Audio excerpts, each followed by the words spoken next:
కూర్చోండి అమ్మా ఎక్కడ వాళ్ళ లాగ్ వైర్ లాగ్ అది వస్తుంది ఇంకా లాగితే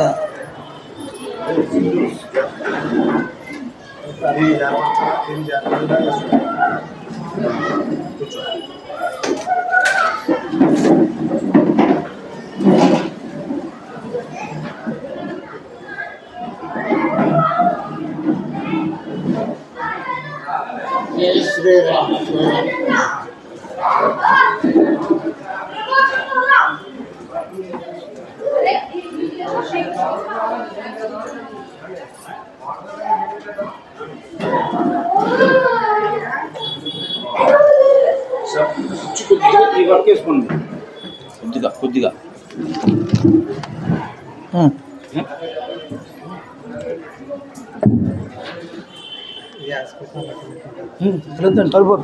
సార్ కంఫర్ట్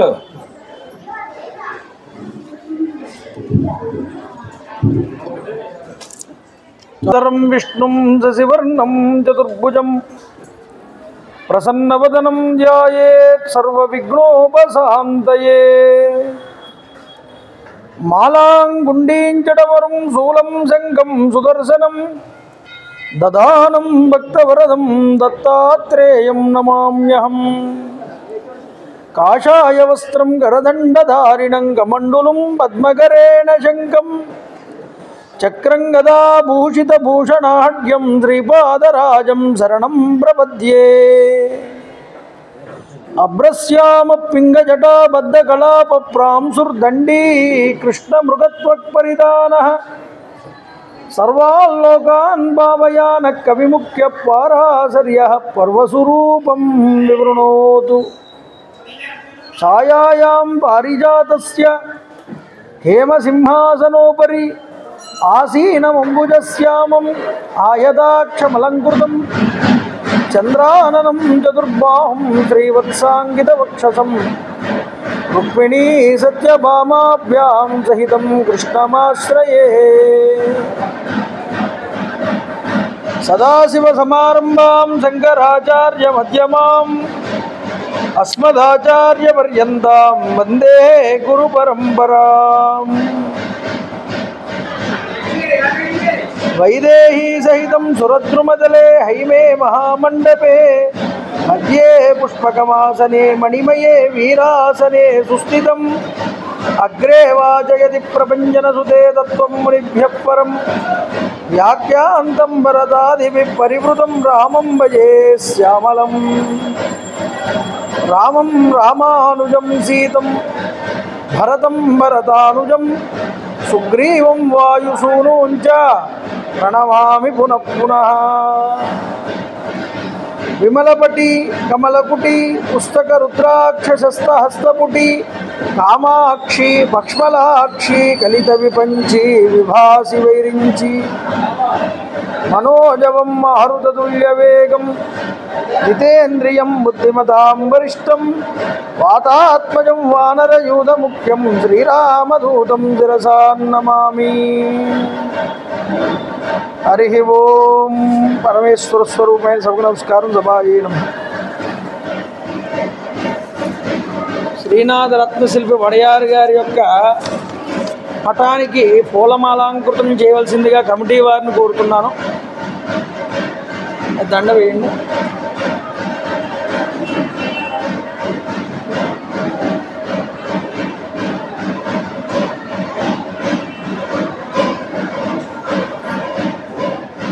కాకపక్షధరం దేవం వనమాలా విభూషితం శ్రీరామం బాలకం ధ్యాయేత్ బాలకాండే మునీశ్వరః. రామచంద్ర ప్రభు బాలుడిగా బాలకాండలో మనకి దర్శనమిస్తున్నారు. నిన్నటి రోజు ఆయన యొక్క జననం గురించి మనం చెప్పుకున్నాం. ఉచ్చస్తే గ్రహపంచకే సురగురౌ సేందౌ నవమ్యాం తిథౌ లగ్నే కర్కటకే పునర్వసుయుతే మేషంగతే పూషణి నిర్దగ్ధుం నిఖిలా ఫలాశమిదః అమేద్యాదయోధ్యారణే ఆవిర్భూతం అభూతపూర్వమపరం యత్కించిదేకం మహః. భోజరాజు అంటాడు రామాయణ చంపు రాస్తూ, ఉచ్చస్థే గ్రహ పంచకే, 5 గ్రహాలు ఉచ్చస్థితిలో ఉన్నాయి. సురగురవు, దేవతల యొక్క గురువు బృహస్పతి, ఆయన ఉచ్చస్థితిలో ఉన్నాడన్నారు. అంతేనా? రవి, కుజుడు, శుక్రుడు, శని. అంతేకాదండి, పూషణి అంటే సూర్యుడు అని వస్తాడు. ఇక్కడ గ్రహాలన్నీ ఉచ్చస్థితిలో ఉండగా నావమికే తిథౌ పునర్వసుయుతే కర్కాటకే లగ్నే, కర్కాటక లగ్నంలో పునర్వసు నక్షత్రంలో నవమి తిథి రోజున అభిజిత్ లగ్నంలో రామచంద్ర ప్రభు యొక్క జననం జరిగింది. అయితే రాముణ్ణి మనం ఎలా ఉపాసన చెయ్యాలి అని వస్తోందిగా శ్రీరామనవమి. శ్రీరామ నవమి రోజున రాముడి యొక్క జన్మదినోత్సవం. కానీ మనం ఏం చేస్తాం? రాముడికి వివాహం చేస్తాం, కళ్యాణం చేస్తాం. అదేమిటండి, పుట్టినరోజు వేడుకలంటే పుట్టినరోజు జరపాలి కానీ కళ్యాణం జరపడం ఏమిటండి అంటే పక్కన సీతమ్మ లేకుండా రామచంద్ర ప్రభువుని ఆరాధన చెయ్యకూడదని శాస్త్రం. పక్కన సీత లేకపోతే రాముడు పరిపూర్ణుడు కాదు. రాముడు పరిపూర్ణుడు అవ్వాలి అంటే పక్కన సీతమ్మ ఉండాలి. సీతమ్మ లేకపోతే రామావతారం పరిపూర్ణతను సిద్ధింపజేసుకోదు, అనుగ్రహం కూడా పరిపూర్ణంగా లభించదు. సీతాదేవితో కూడినటువంటి రామచంద్ర ప్రభువుని ఆరాధన చేస్తే పరిపూర్ణమైనటువంటి ఫలితం. అందుకనే హనుమ కూడా కాస్త తడబాటు పడ్డాడు సుందరకాండలు. అమ్మని తలుచుకోలేదు, అయ్యని తలుచుకున్నాడు. అమ్మ తప్పైపోయింది, దేవ్యై చతస్యై జనకాత్మజాయై, అమ్మ నువ్వు ప్రకాశించమ్మా, నువ్వు దర్శనం ఇవ్వకపోతే నేనెక్కడ దర్శనం చేయగలను నిన్ను. నమోస్తు రామాయ సలక్ష్మణాయ దేవ్యై చతస్యై జనకాత్మజాయై. అమ్మవారిని అయ్యవారితో కలిపి అప్పుడు ప్రార్థన చేస్తే లక్ష్మణుడితో సహా అప్పుడు అమ్మవారు దర్శనం ఇచ్చింది. అయ్యవారైనా అనుగ్రహం ఇవ్వాలంటే రామాయ అంటే పలకలేదుట, రామభద్రాయ అంటే పలకలేదుట, రామచంద్రాయ అంటే పలకలేదుట, వేదసే వేదముల చేత తెలియబడేవాడా అని పిలిచినా పలకలేదుట, నాథాయ ఓ ప్రభువా ఓ తండ్రి అన్నా పలకలేదుట, రఘునాథాయ రఘువంశోత్తములం రఘువంశమునందు పుట్టినటువంటి ఓ ఉత్తమ పురుషుడా అని పిలిచినా పలకలేదు స్వామి. రఘునాథాయ నాథాయ నాథాయ సీతాయ పతయే నమః, సీతాపతే అనగానే అప్పుడు స్వామివారు పలికారు. అందువల్ల సీతాదేవితో కలిపినటువంటి రాముణ్ణి మనం రామాయణాంతర్గతంగా మనం ఎప్పుడూ కూడా ఉపాసన చెయ్యాలి. గుర్తుపెట్టుకోండి అది బలంగా. అయితే నిన్నటి రోజు రామచంద్ర ప్రభు జననం, భరతుడి జననం, లక్ష్మణ శత్రుఘ్నుల యొక్క జననం మనం చూసి ఉన్నాం. అయితే పెరిగి పెద్దవాళ్ళు అవుతున్నారు. కృష్ణ లీలలు కనిపిస్తాయి భాగవతంలో మనకి, కానీ రాముడి యొక్క బాల్యం ఎక్కడా కనిపించదండి రామాయణంలో. రాముడి బాల్యం గురించి వాల్మీకి వదిలిపెట్టాడు, చెప్పలేదు అసలు. అయితే రామచంద్ర ప్రభు యవ్వనానికి వచ్చారు. యవ్వన వయస్సుకు వచ్చిన తర్వాత అన్ని రకములైనటువంటి విద్యలు కూడా నేర్చుకున్నారు వశిష్ఠుడి యొక్క గురుత్వంలో. అశ్వవిద్య, రథ విద్య, గజ విద్య, అన్ని రకాల విద్యలు యుద్ధానికి సంబంధించి ధనుర్విద్య నేర్చుకుని ఆరితేరారు. యవ్వన వయస్కులు వెళ్తున్నారు. అధ రాజా దశరథస్తేషాం దారక్రియాం ప్రతి చింతయామాస ధర్మాత్మ సోపాధ్యాయ సభాంధవ.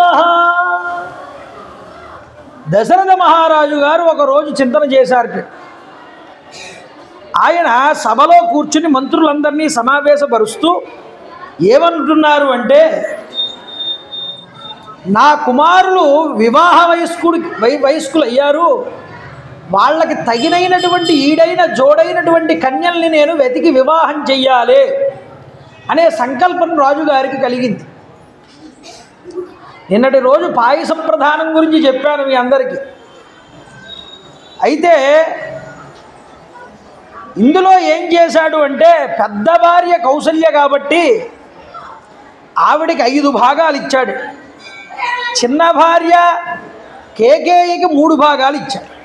మరి సుమిత్రకి ఇవ్వద్దండి, ఇస్తే ముగ్గురికి సమానంగా ఇవ్వాలి. ఈ పార్షియాలిటీ ఎందుకు చూపించాడు దశరథుడు అంటే, అసలు మొట్టమొదట ధర్మపత్ని అని పేరు పెట్టుకున్నది ఎవరు అంటే, మొదటి భార్యని ధర్మపత్ని అంట. మిగతా ఉన్న భార్యలందరూ కూడా కామజం వల్ల వచ్చినటువంటి వాళ్ళు. అయితే దశరథుడు కామాత్ముడా? ఒక ప్రశ్న. ఏమండి, దశరథుడు కామాత్ముడా, దశరథుడు ధర్మాత్ముడా అంటే, పాయస ప్రధానం జరిగిన తరువాత ఆ పాయసాన్ని మొట్టమొదట తన పెద్ద భార్యకే ఎక్కువ మోతాదులో ఇచ్చాడు అంటే, సంతాన యోగ్యత ధర్మపత్ని యందు పుట్టిన వారికి అర్హత, రాజ్యార్హతని తెలిసినవాడు, ధర్మం తెలిసినవాడు కాబట్టే కౌసల్యకి ఎక్కువగా ఇచ్చాడు. అందువల్ల మరి కైకేయికి 3 భాగాలు ఎందుకు ఇవ్వడం అండి అంటే, అసలు దశరథుడు మొట్టమొదట పూర్వజన్మలో ఎవరు అంటే మనువు అండి. స్వయంభువ మనువు తపస్సు చేశాడు శ్రీ మహావిష్ణువు కోసం. అయ్యా, నువ్వే నాకు కొడుకుగా రావాలి, నన్ను అనుగ్రహించు అని అడిగాడు. అడిగితే శ్రీ మహావిష్ణువు అన్నారు, నీకు నేను 3 జన్మల్లో కొడుకుగా వస్తానమ్మ. 3 జన్మల్లో నీకు కొడుకుగా వస్తాను. నీ భార్య సుశీల, నువ్వు ఇద్దరూ కూడా కలిసి నాకు తల్లిదండ్రులు అవుతారు 3 జన్మల్లోనూ అని చెప్పి. మొదటి జన్మలో నువ్వు దశరథుడిగా వస్తే నీ భార్య కౌసల్యగా వస్తుంది, అప్పుడు నీకు నేను రాముడిగా పుడతా. రెండవ జన్మలో నువ్వు వసుదేవుడి కింద వస్తావు, ఆవిడ దేవకీదేవి కింద వస్తుంది, నేను శ్రీకృష్ణ పరమాత్మ కింద పుడతా. ఇక అతి స్వల్పకాలమైనటువంటి కలియుగం ఉన్నదే, దేవతా వర్షములు అని అంటారు. అంటే దేవ సంవత్సరం అంటే మనకి 1 సంవత్సరం గడిస్తే దేవతలకు 1 రోజు కింద లెక్క. దేవతలకి సంవత్సరం గడిస్తే మనకి ఎన్ని సంవత్సరాలు అవుతాయి? 365 సంవత్సరాలు మనకి గడిస్తే వాళ్ళకు 1 సంవత్సరం అవుతుంది. ఆ దేవ సంవత్సరాలు 1000 గడిస్తేటండి కలియుగం పూర్తవుతుంది. అలా లెక్క వేస్తే 4,32,000 సంవత్సరాలు మానవుల యొక్క లెక్క ప్రకారం కలియుగం నడుస్తుంది. ఇంకా ప్రథమ చరణంలోనే ఉన్నామండి, కంగారు పడక్కర్లేదు. ఇంకా కల్పం అనేటటువంటిది చాలా పెద్దది. అందులో ఎన్నో మన్వంతరాలు. ఆ మన్వంతరాలలో మహాయుగాలు 72, ఒక్కొక్క మన్వంతరానికి. ఆ 72 మహాయుగాల్లో మహాయుగానికి 4 యుగాలు. 4 యుగాల్లో ఒక యుగమైనటువంటిది ఈ కలియుగం. చూడండి, ప్రతి కల్పం భవేద్ రామ, కల్పానికి ఒక రామావతారం ఉన్నది. ఇది వైవస్వత మన్వంతరం. మన్వంతరానికి 72 యుగాలు. ఇది 28వ మహాయుగం. 24వ మహాయుగంలో త్రేతాయుగ ద్వాపర సంధ్యాంశలలో రామావతారం వచ్చింది అని అన్ని పురాణాలు ఘోషిస్తున్నాయి. అంటే రామావతారం ఇప్పటికి వచ్చి 24వ మహాయుగంలో జరిగిన కథ. ఇది 28వ మహాయుగం. అంటే 4 మహాయుగాలు గడిచాయి. 1,84,00,000 సంవత్సరాలు దాటిపోయింది ఇప్పటికి. అయినా రామకథ భూమి మీద నిలబడింది అంటే బ్రహ్మగారు చెప్పినటువంటి మాట అండి. యావత్ స్థాస్యంతి గిరయః సరితస్య మహీతలే తావత్ రామాయణ కథాలోకేషు ప్రచరిష్యతి. ఈ పర్వతాలు, నదులు, భూమి మీద ఈ సముద్రాలు ఉన్నంతకాలము రామకథ భూమి మీద ప్రచారం జరిగి తీరుతుంది. బ్రహ్మ సంకల్పం అది, మన సంకల్పం కాదు. ఏమండి, అయితే ఇక్కడ దశరథుడు త్రేతాయుగంలో దశరథుడిగా, వసుదేవుడి కింద ద్వాపరయుగంలో, ఇక ఈ కలియుగం వచ్చేటప్పటికల్లా ఆయన గొప్పగా కలిపురుషుణ్ణి నిర్మూలన చేయడానికి తాను కల్కిగా నేను అవతరిస్తానయ్యా అని చెప్పారు. అదే కలిపురుషుడిగా నేను వస్తాను, నేను వచ్చినప్పుడు నువ్వు నీ భార్య సుమతిగా నీ భార్య వస్తుంది, నువ్వు అగ్ని శర్మ కింద నువ్వు వస్తావు, మీ ఇద్దరికీ కొడుకు కింద నేను వస్తాను, ఈ విధంగా 3 జన్మలలో నేను మీకు పుత్రుడిగా వస్తాను. ఇది పక్కన పెట్టండి. అయితే మొదటి జన్మ దశరథుడి కింద పుట్టాడుగా, ఈ మొదటి జన్మలో పుత్రభావంతో ఉన్నాడు దశరథుడు. అంటే రాముడు భగవంతుడు కాడు, రాముడు నా కుమారుడు అనేటటువంటి స్థితిలో ఉన్నాడండి దశరథుడు. భగవంతుడి కింద రాముడిని అందరూ గుర్తించారు రామాయణంలో. గుర్తించని వాళ్ళు ఇద్దరే, ఒకళ్ళు దశరథుడు, 2 రావణాసురుడు. ఎందుకు గుర్తించలేకపోయారు? ఒకళ్ళు పుత్ర వాత్సల్యం వల్ల గుర్తించలేకపోయారు, ఒకళ్ళు అహంకారం వల్ల గుర్తించలేకపోయారు. అహంకారం అంటే ఈ మానవుడు నన్నేం చేస్తాడు, ఆయన నడవడికంతా కూడా మానవుడిగానే చూపించాడుగా. ఎక్కడ చూపించినా వాడికి అనుమానం రాకుండానే ప్రవర్తించాడు.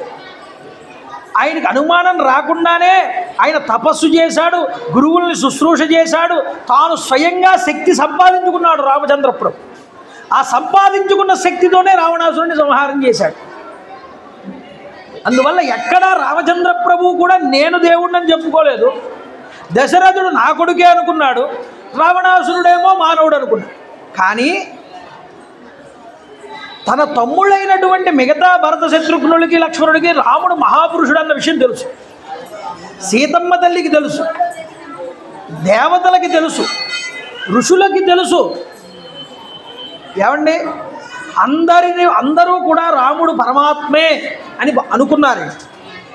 కానీ ప్రవర్తన యందు మాత్రం రాముడుగానే మానవుడిగానే ఉన్నాడు.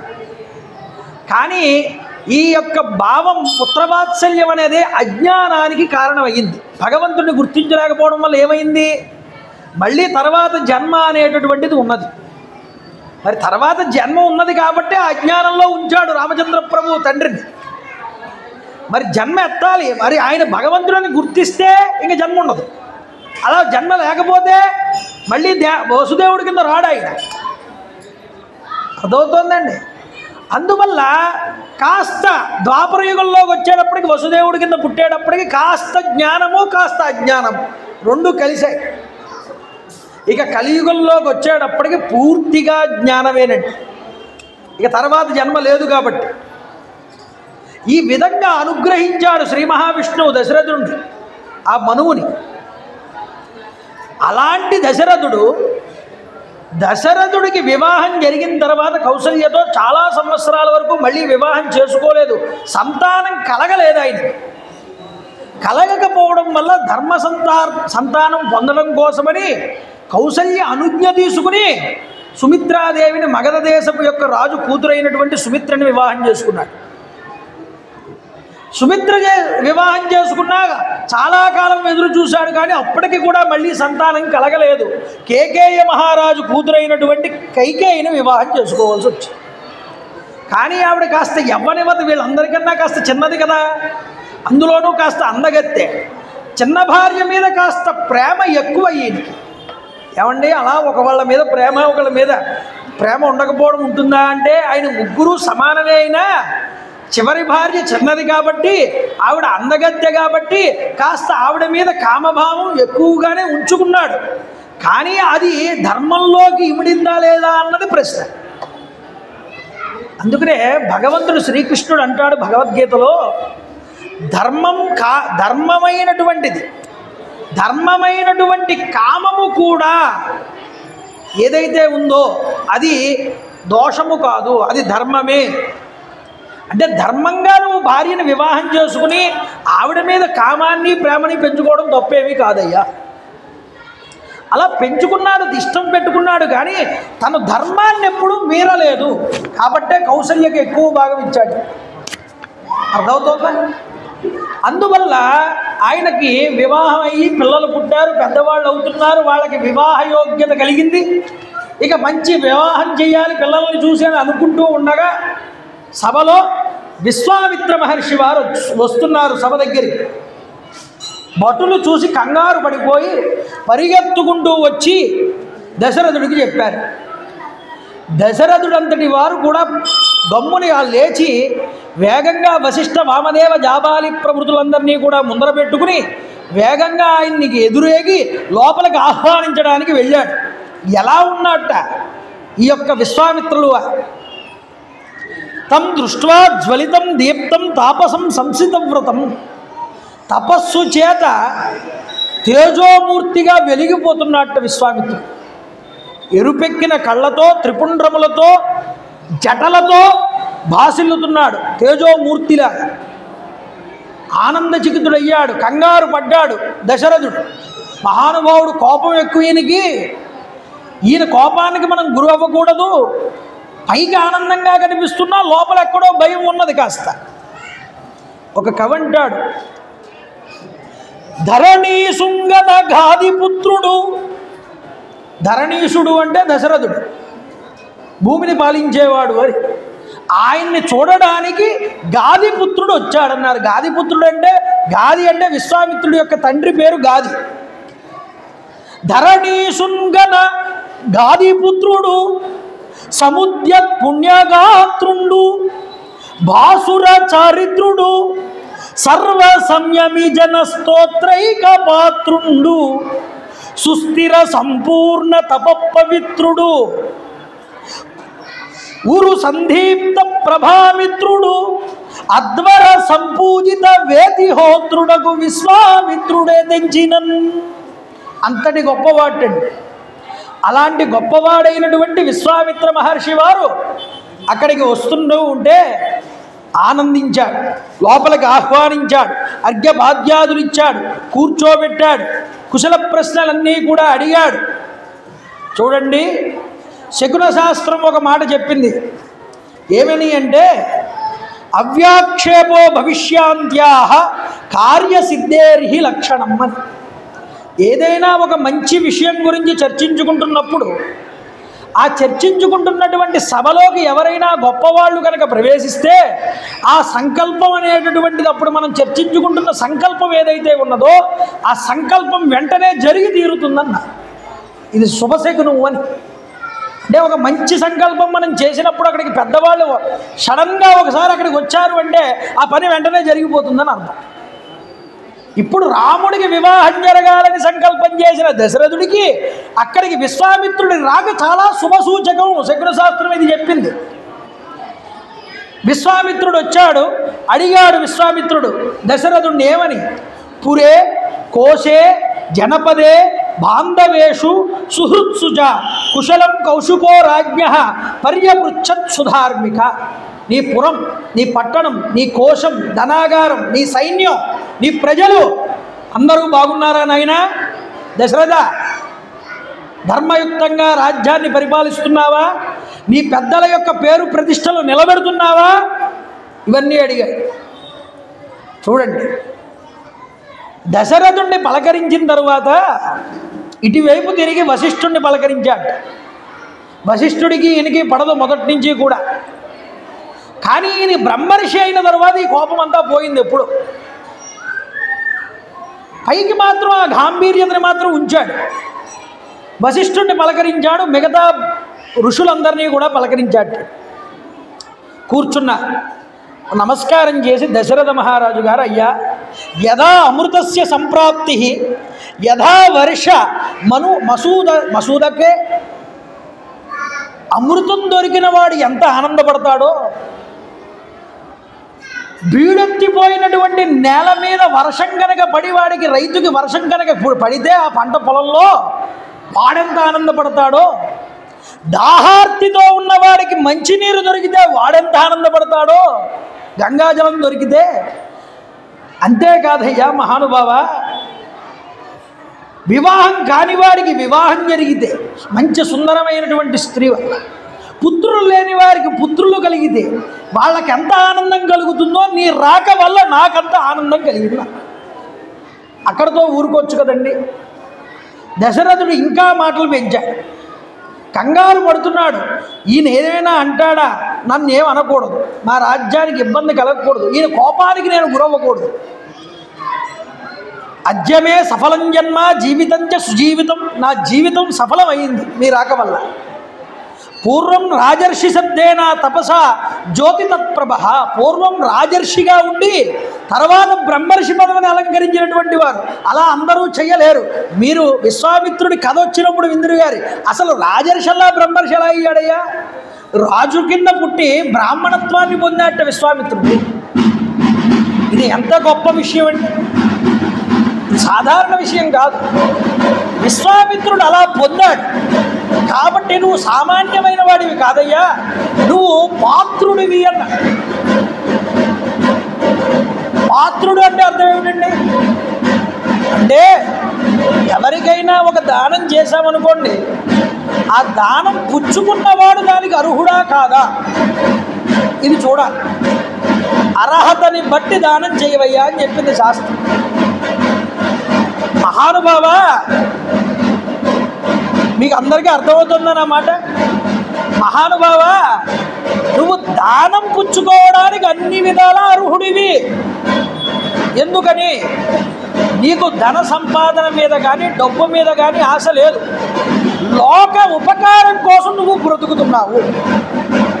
చూసారా, ఆ పేరులోనే ఉంది కదండి, విశ్వామిత్ర. విశ్వానికి అంతటికీ కూడా ఆయన మిత్రుడు. అంటే విశ్వ కళ్యాణం కోసం ఆలోచించేటటువంటి వాడు అని అర్థం. తన కోసం ఏమీ చేసుకోడు ఆయన. ఆయన ఏ పని చేసినా అది లోక కళ్యాణం కోసం చేసింది. అందువల్ల నువ్వు యోగ్యుడివి. నీకు నేను ఏది ఇచ్చినా అది నాకు ఫలితాన్ని ఇస్తుంది, అది పాత్రతనిస్తుంది. నువ్వు పాత్రుడివయ్యా. నువ్వు అనుగ్రహిస్తే నువ్వు ఏది కోరినా నేను దాన్ని చేయడానికి సిద్ధంగా ఉన్నాను.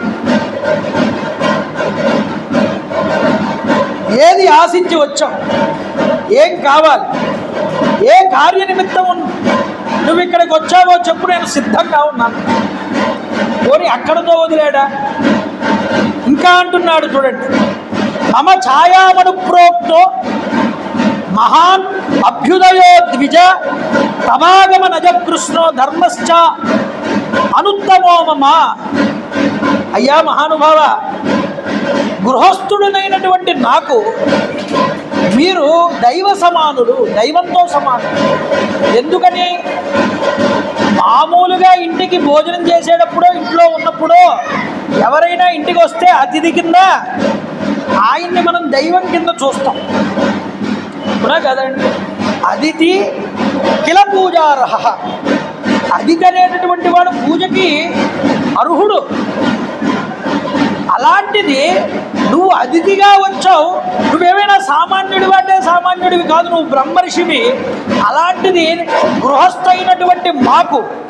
గృహస్థులమైనటువంటి మాకు నువ్వు దైవ సమానుడివి. అయ్యా మహానుభావ, నాకు దైవం మీరే. మీ కార్యాన్ని నేను నెరవేర్చడానికి సిద్ధంగా ఉన్నాను. అయ్యా మీరు నాకు నా ధర్మాలన్నీ ఫలించాయి, నాకు అనుజ్ఞ ఇవ్వండి అన్నాడు. ఇంత మధురంగా మాట్లాడుతుంటే దశరథుడు, విశ్వామిత్రుడు ఆనందపడ్డాట. ఎందుకంటే నేను ఏదో కష్టపడాలనుకున్నాను, నేను వచ్చిన కోరిక అడిగితే ఎక్కడ కాదంటాడేమో అని అనుకున్నాను. కానీ దశరథుడు చాలా ఉదార స్వభావం కలిగిన వాడు, ఏదడిగినా ఇచ్చేస్తానన్నాడు కదా, ఇంక అడగడం ఆలస్యం అనుకున్నాడు. అడగడం ప్రారంభిస్తున్నాడు. అయ్యా మహానుభావ, ఇక్ష్వాకు వంశంలో పుట్టినటువంటి వాడు ఎలా మాట్లాడతాడో నువ్వు అలాగే మాట్లాడావు. ఎంతైనా నీ వశిష్ఠుడు ఉన్నాడుగా, పురోహితుడు, ఆయన ట్రైనింగ్లో ఉన్నావు కాబట్టి ఈ విధంగా పలకడం ఇదేం పెద్ద విషయం ఏం కాదన్న. అంటే నేను అడిగిన దానికి ఎలాగో దశరథుడు కాదంటాడన్న విషయం ముందుగా తెలుసు విశ్వామిత్రుడు. అందువల్ల ఒకవేళ కాదంటే వశిష్ఠుడైనా చెప్పి ఒప్పించి పంపించాలి కాబట్టి వశిష్ఠుడు మాట ఎత్తాడు. మామూలు విషయం కాదు ఇది. నువ్వు వశిష్ఠుడు ట్రైనింగ్లో ఉన్నావు కాబట్టి ఆయన వల్ల నీకు ఇలా మాట్లాడడం పెద్ద విషయం ఏం కాదయ్యా. నేను ఒక సిద్ధిని పొందడం కోసం ఒక యాగాన్ని చేస్తున్నా. ఏమంటే బ్రహ్మర్షి అయిన తర్వాత ఆయనకి సిద్ధి మళ్ళీ సంపాదించుకోవడం, లక్ష్యాన్ని పొందడం ఇవేమైనా అవసరమా? ఆయన ఏది చేసినా ఏం చెప్పాను మీకు, లోక కళ్యాణం కోసమే చేస్తాడు. అంతకు మించి ఆయనకు అవసరం ఏమీ లేదు. ఇది లోక కళ్యాణం దేనికి? లోకాన్ని ఇబ్బంది పెడుతున్న రావణాసుడికి సంహారం జరగాలి అంటే రామచంద్ర ప్రభు పక్కనకి వచ్చి శక్తి ఏడవ్వాలి, శక్తి చేరాలి. ఈ శక్తిని రాముడితో కలపడానికి వచ్చాడు ఈయన. అది చెప్పట్లేదు, నేనేదో ఒక సిద్ధిని పొందడానికి ఒక యాగం చేస్తున్నానయ్యా అంటున్నాడు. చూడండి చెప్తున్నాడు, వ్రతాన్ని తీసుకున్నా. తస్య విఘ్నకరోద్భవతు రాక్షసౌ కామరూపిణం. ఇద్దరు రాక్షసులు వచ్చి నేను చేస్తున్న యాగాన్ని ప్రతిసారి కూడా ఇబ్బంది పెడుతున్నారు, విఘ్నం కలిగిస్తున్నారు. ఎలాగా? మారీచశ్చ సుబాహుశ్చ వీర్యవంతౌ సుశిక్షితౌ. మారీచ సుబాహులనేటటువంటి ఇద్దరు రాక్షసులు సమాం సరుధిరౌగేణ వేదితామభ్యవర్షతాం. వేదికల మీదకి వచ్చి తీసుకువచ్చి అగ్నిగుండం దగ్గర ఎముకలు, మాంసము, రక్తము వర్షిస్తున్నారు. దానివల్ల అపవిత్రం అవుతోంది ప్రదేశం అంతా. శపిద్దాము అంటే కోపం రావట్లేదమ్మా. అంటే కోపాన్ని జయించాడండి. కామక్రోధ లోభ మోహ మదమాశ్చర్యాల్ని జయించాడు బ్రహ్మర్షి పదవిని పొందడానికి విశ్వామిత్రుడు. అయితే అది జయించడం ఎంత కష్టమో మనకి ముందరైన కథలో వస్తుంది. ఆ బ్రహ్మర్షి స్థానంలోకి వెళ్ళిన తర్వాత కోపం ఉండదు ఎవరి మీద కూడా. ఆయన శపించవచ్చు, ఆయన శపిస్తే వాళ్ళు అవతల బూడిద రాశులై పడిపోతారు. కానీ అది ఆయన కర్తవ్యం కాదనుకున్నాడు. మరి ఎవరి కర్తవ్యం అది అంటే క్షత్రియుడి యొక్క కర్తవ్యం. క్షత్రియ కుమారులు ఉన్నారుగా, నీ కుమారులు ఇద్దరు, నీ కుమారుడు ఉన్నాడుగా, నాకు నీ యొక్క ఇంటిలో ఉన్న పెద్ద కుమారుడైనటువంటి వాడు ఎవరు అంటే స్వపుత్రం రాజసార్దూలం రామం సత్యపరాక్రమం కాకభక్షధరం శూరం జ్యేష్టం మే దాతుమర్హసి. నీ పెద్ద కొడుకున్నాడే జులపాల జుట్టుతో ఉన్నటువంటి వాడు, నీలమేఘశ్యాముడు. ఆయన సత్యవ్రతుడు, అంటే సత్యమే తాను ధర్మంగా కలిగినటువంటి వాడు, అంటే సత్యవంతుడు, సత్యపరాక్రముడు. సత్యం తప్ప ఆయనకి అసత్యం మాట్లాడడం తెలియదు చిన్నప్పటి నుంచి కూడా. అటువంటి పెద్ద కుమారుడు రాముడు ఎవరైతే ఉన్నారో ఆ రాముడిని నాతో పంపి, ఆ రాముడు నా యజ్ఞాన్ని రక్షిస్తాడు. ఇక్కడతో చెప్పు ఊరుకోవచ్చు కదండి. అలా కూడా కాదు. ఆయన అంటున్నాడు, ఒకవేళ నువ్వు చిన్నపిల్లాడు నా రాముడు అనుకుంటావేమో, నీ రాముడు అంటే ఏమిటో నాకు తెలుసయ్యా అన్నాడు. ఇలా చెప్తున్నాడు చూడండి. నీ జ్యేష్ఠ కుమారుడు నిర్విఘ్నంగా ఈ యజ్ఞం పూర్తి చేయించగలడయ్యా రాజా. ఈ మాటలు అంటూ ఉంటేనే దశరథుడి మొహం వెలవెలబోతోంది. రాముడు బహిప్రాణం, రాముడు తీసుకెళ్ళడం అంటే ఇంక తాను ప్రాణాలు కోల్పోయినట్టే లెక్క. అంతటి వ్యామోహాన్ని పెంచుకున్నాడు దశరథుడు కొడుకు మీద. ఒక కవలికల్ని బట్టి కాస్త మంచి మాటలు చెప్తున్నాడు. శక్తో హ్యేష మయా గుప్త దివ్యేన శ్రేణ తేజస రక్షసాయే వికర్తార తేషామపి వినాశనే. ఎవరెవ్వరు నా యజ్ఞానికి విఘ్నం చేస్తున్నారు ఏ రాక్షసు, వాళ్ళని తన స్వశక్తితోనే సంహారం చేయగలిగినటువంటి సమర్థుడు నీ కుమారుడు. నేనేదో బలం ఇచ్చి, నేనేదో అతనికి ట్రైనింగ్ ఇచ్చి అవతల వాళ్ళని సంహారం చేయించక్కర్లేదు. నీ కుమారుడు తన స్వశక్తితోనే చంపేయగలడు. నీ కుమారుడు అంత శక్తివంతుడు.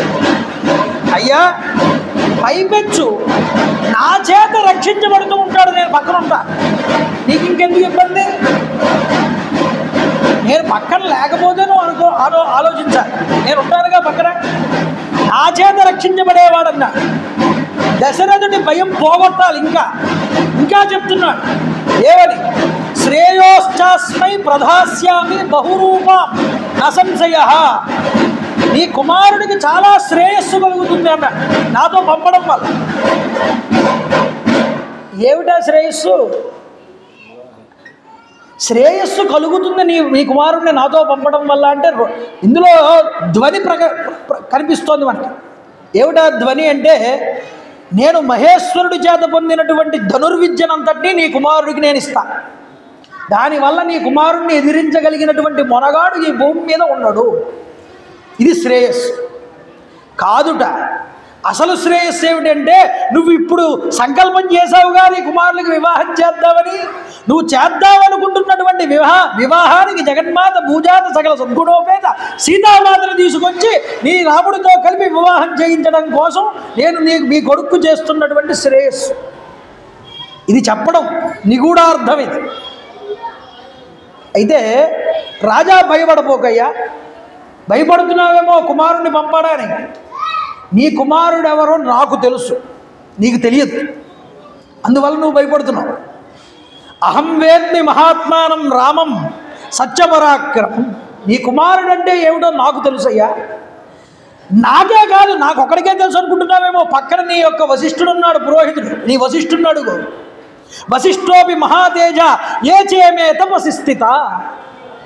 తపస్సులలో ఎవరెవరైతే మహర్షులు ఉన్నారో వాళ్ళందరికీ నీ కొడుకు యొక్క శక్తి ఏమిటో తెలుసు అన్నారు. వశిష్ఠుడు కూడా కాదు.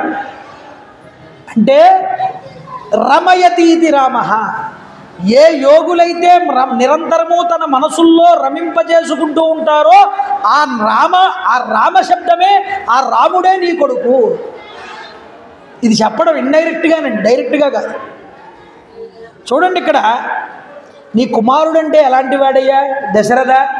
వేదం అంటుంది, వేదాహమేదం పురుషం మహాంతం. వేద్యుడు, వేద పురుషుడు నీ కుమారుడు. అది నీకు తెలియదు. ఆ మహాపురుషుణ్ణి గుర్తించినటువంటి వారు మహాతపస్సులు. ఎవరైతే తపస్సుల్లో ఉన్నారో వాళ్ళు నీ కుమారుణ్ణి గుర్తించారు. బ్రహ్మాండమైనటువంటి తపోనిష్ఠుడు కాబట్టి విశ్వామిత్రుడు కూడా తపస్సు చేసినవాడు కాబట్టి ఆయన చెప్పగలుగుతున్నాడు, నీ కుమారుడు ఎవరో నాకు తెలుసు. ఏమని తెలుసు? మహాత్ముడని తెలుసు. మహాత్ములంటే ఎవరండి? అందరి చేత నమస్కరించదగినటువంటి బ్రహ్మాది దేవతలందరినీ మహాత్ములని పిలుస్తారు. అలాంటి బ్రహ్మాది దేవతల చేత కూడా నమస్కరించదగినటువంటి వాడు నీ కొడుకు అని చెప్పడం ఇక్కడ.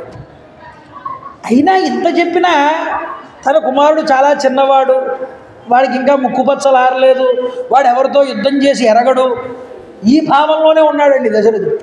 ఇది ఆశ్చర్యం. మాయ మనిషిని అంత గట్టిగా పట్టి వీడుస్తుంది అంటే ఆ యొక్క మమకారంలో నుంచి బయటికి రాలేడు. చదువుతుందా? అయితే ఈ రామ అంటే నిరతిశయ వైభవ విష్ణు తేజాంశ అవతార రూపమైనటువంటి స్వరూపం. ఏమయ్యా? మనసశ్చ ఇంద్రియాణాంచ ఐకాగ్ర్యం పరమంతప తధ్యాయ సర్వధర్మేభ్యో స్వధర్మ పరమస్మృత. ఎవరు స్వాధ్యాయ నిరతులై ఉంటారో, తపస్సునందుంటారో, నిరంతరం భగవంతుణ్ణి ధ్యానం చేస్తూ ఉంటారో వాళ్ళకి తెలుస్తాడు నీ కుమారుడు అని చెప్పారు. కాబట్టి దర్శించిన వాళ్ళు ఎవరు అంటే మహర్షులు. తెలుసు భగవంతుడి యొక్క స్వరూపం రాముడు అని. ఇప్పుడు లోక కళ్యాణానికై ఈ రాముడిని తనతో పాటు తీసుకువెళ్ళాలి అని అనుకుంటున్నాడు. అవునా? తీసుకువెళ్ళాలి అనుకుంటున్నప్పుడు ఎందుకంటే ఇది మామూలుగా పైకి కనిపించే దృష్టి, యాగాన్ని కాపాడడం, ఇది వాచ్యార్థం. ఇక వ్యంగ్యార్థం చూడండి. వ్యంగ్యార్థంలో చెప్పాడు శ్రేయస్సునివ్వడానికి. ఏది శ్రేయస్సునివ్వడానికంటే నా దగ్గరున్న మహా విద్యలన్నింటినీ కూడా ఇస్తాను, సీతమ్మతో వివాహం చేస్తాను. దైవీకంగా లోపలికి అర్థం తీయండి. ఇంకా అంటే మనం ఏ పని చేసినా అది మంచి పని అయితే, గుర్తుపెట్టుకోండి, మనం ఏ పని చేసినా అది మంచి పని అయితే దానిని తప్పకుండా భగవంతుడి యొక్క దృష్టి దాని మీద పడుతుంది. దాని మీద పడాలి. ఇప్పుడు ఒక యజ్ఞం చేసినా, ఒక యాగం చేసినా, ఒక మంచి క్రతువు చేసినా, లోకోపకారానికి ఒక పని చేసినా దాని మీద మనం భగవంతుడి దృష్టి పడడానికి మనం ప్రయత్నం చేయాలి. అందుకనే మనం ఏం చేస్తాం? నివేదనలు చేస్తాం. నివేదన చేసినప్పుడు ఎవడు పడితే వాడు నివేదన చేస్తాడు. భగవంతుడు అందరి నివేదనలు చూస్తాడా? మనం చేసే పనులను బట్టి, మన యొక్క తత్వాన్ని బట్టి, మన యొక్క స్వభావాన్ని బట్టి భగవంతుడు చూస్తాడు. అందుకని మనం ఏం చేస్తాం? భగవంతుడు మనల్ని చూడాలని వెంపర్లాడడానికి క్షేత్రాలకు వెళ్తూ ఉంటాం. కానీ మనలో మంచి సద్గుణాలు లేకపోతే భగవంతుడి చూపు మన మీద పడదండి. అందువల్ల భగవంతుడు తాను చేసే శుభకర్మని చూడాలని అనుకుంటున్నాడు విశ్వామిత్రుడు. లోక కళ్యాణ క్రతు విశ్వామిత్ర అంటే అర్థం చెప్పానుగా. అందువల్ల అయ్యా, మీ అందరికీ తెలుసు, ఋషులందరికీ, కావాలంటే అడుగు, నీ పెద్ద కుమారుని పంపించు.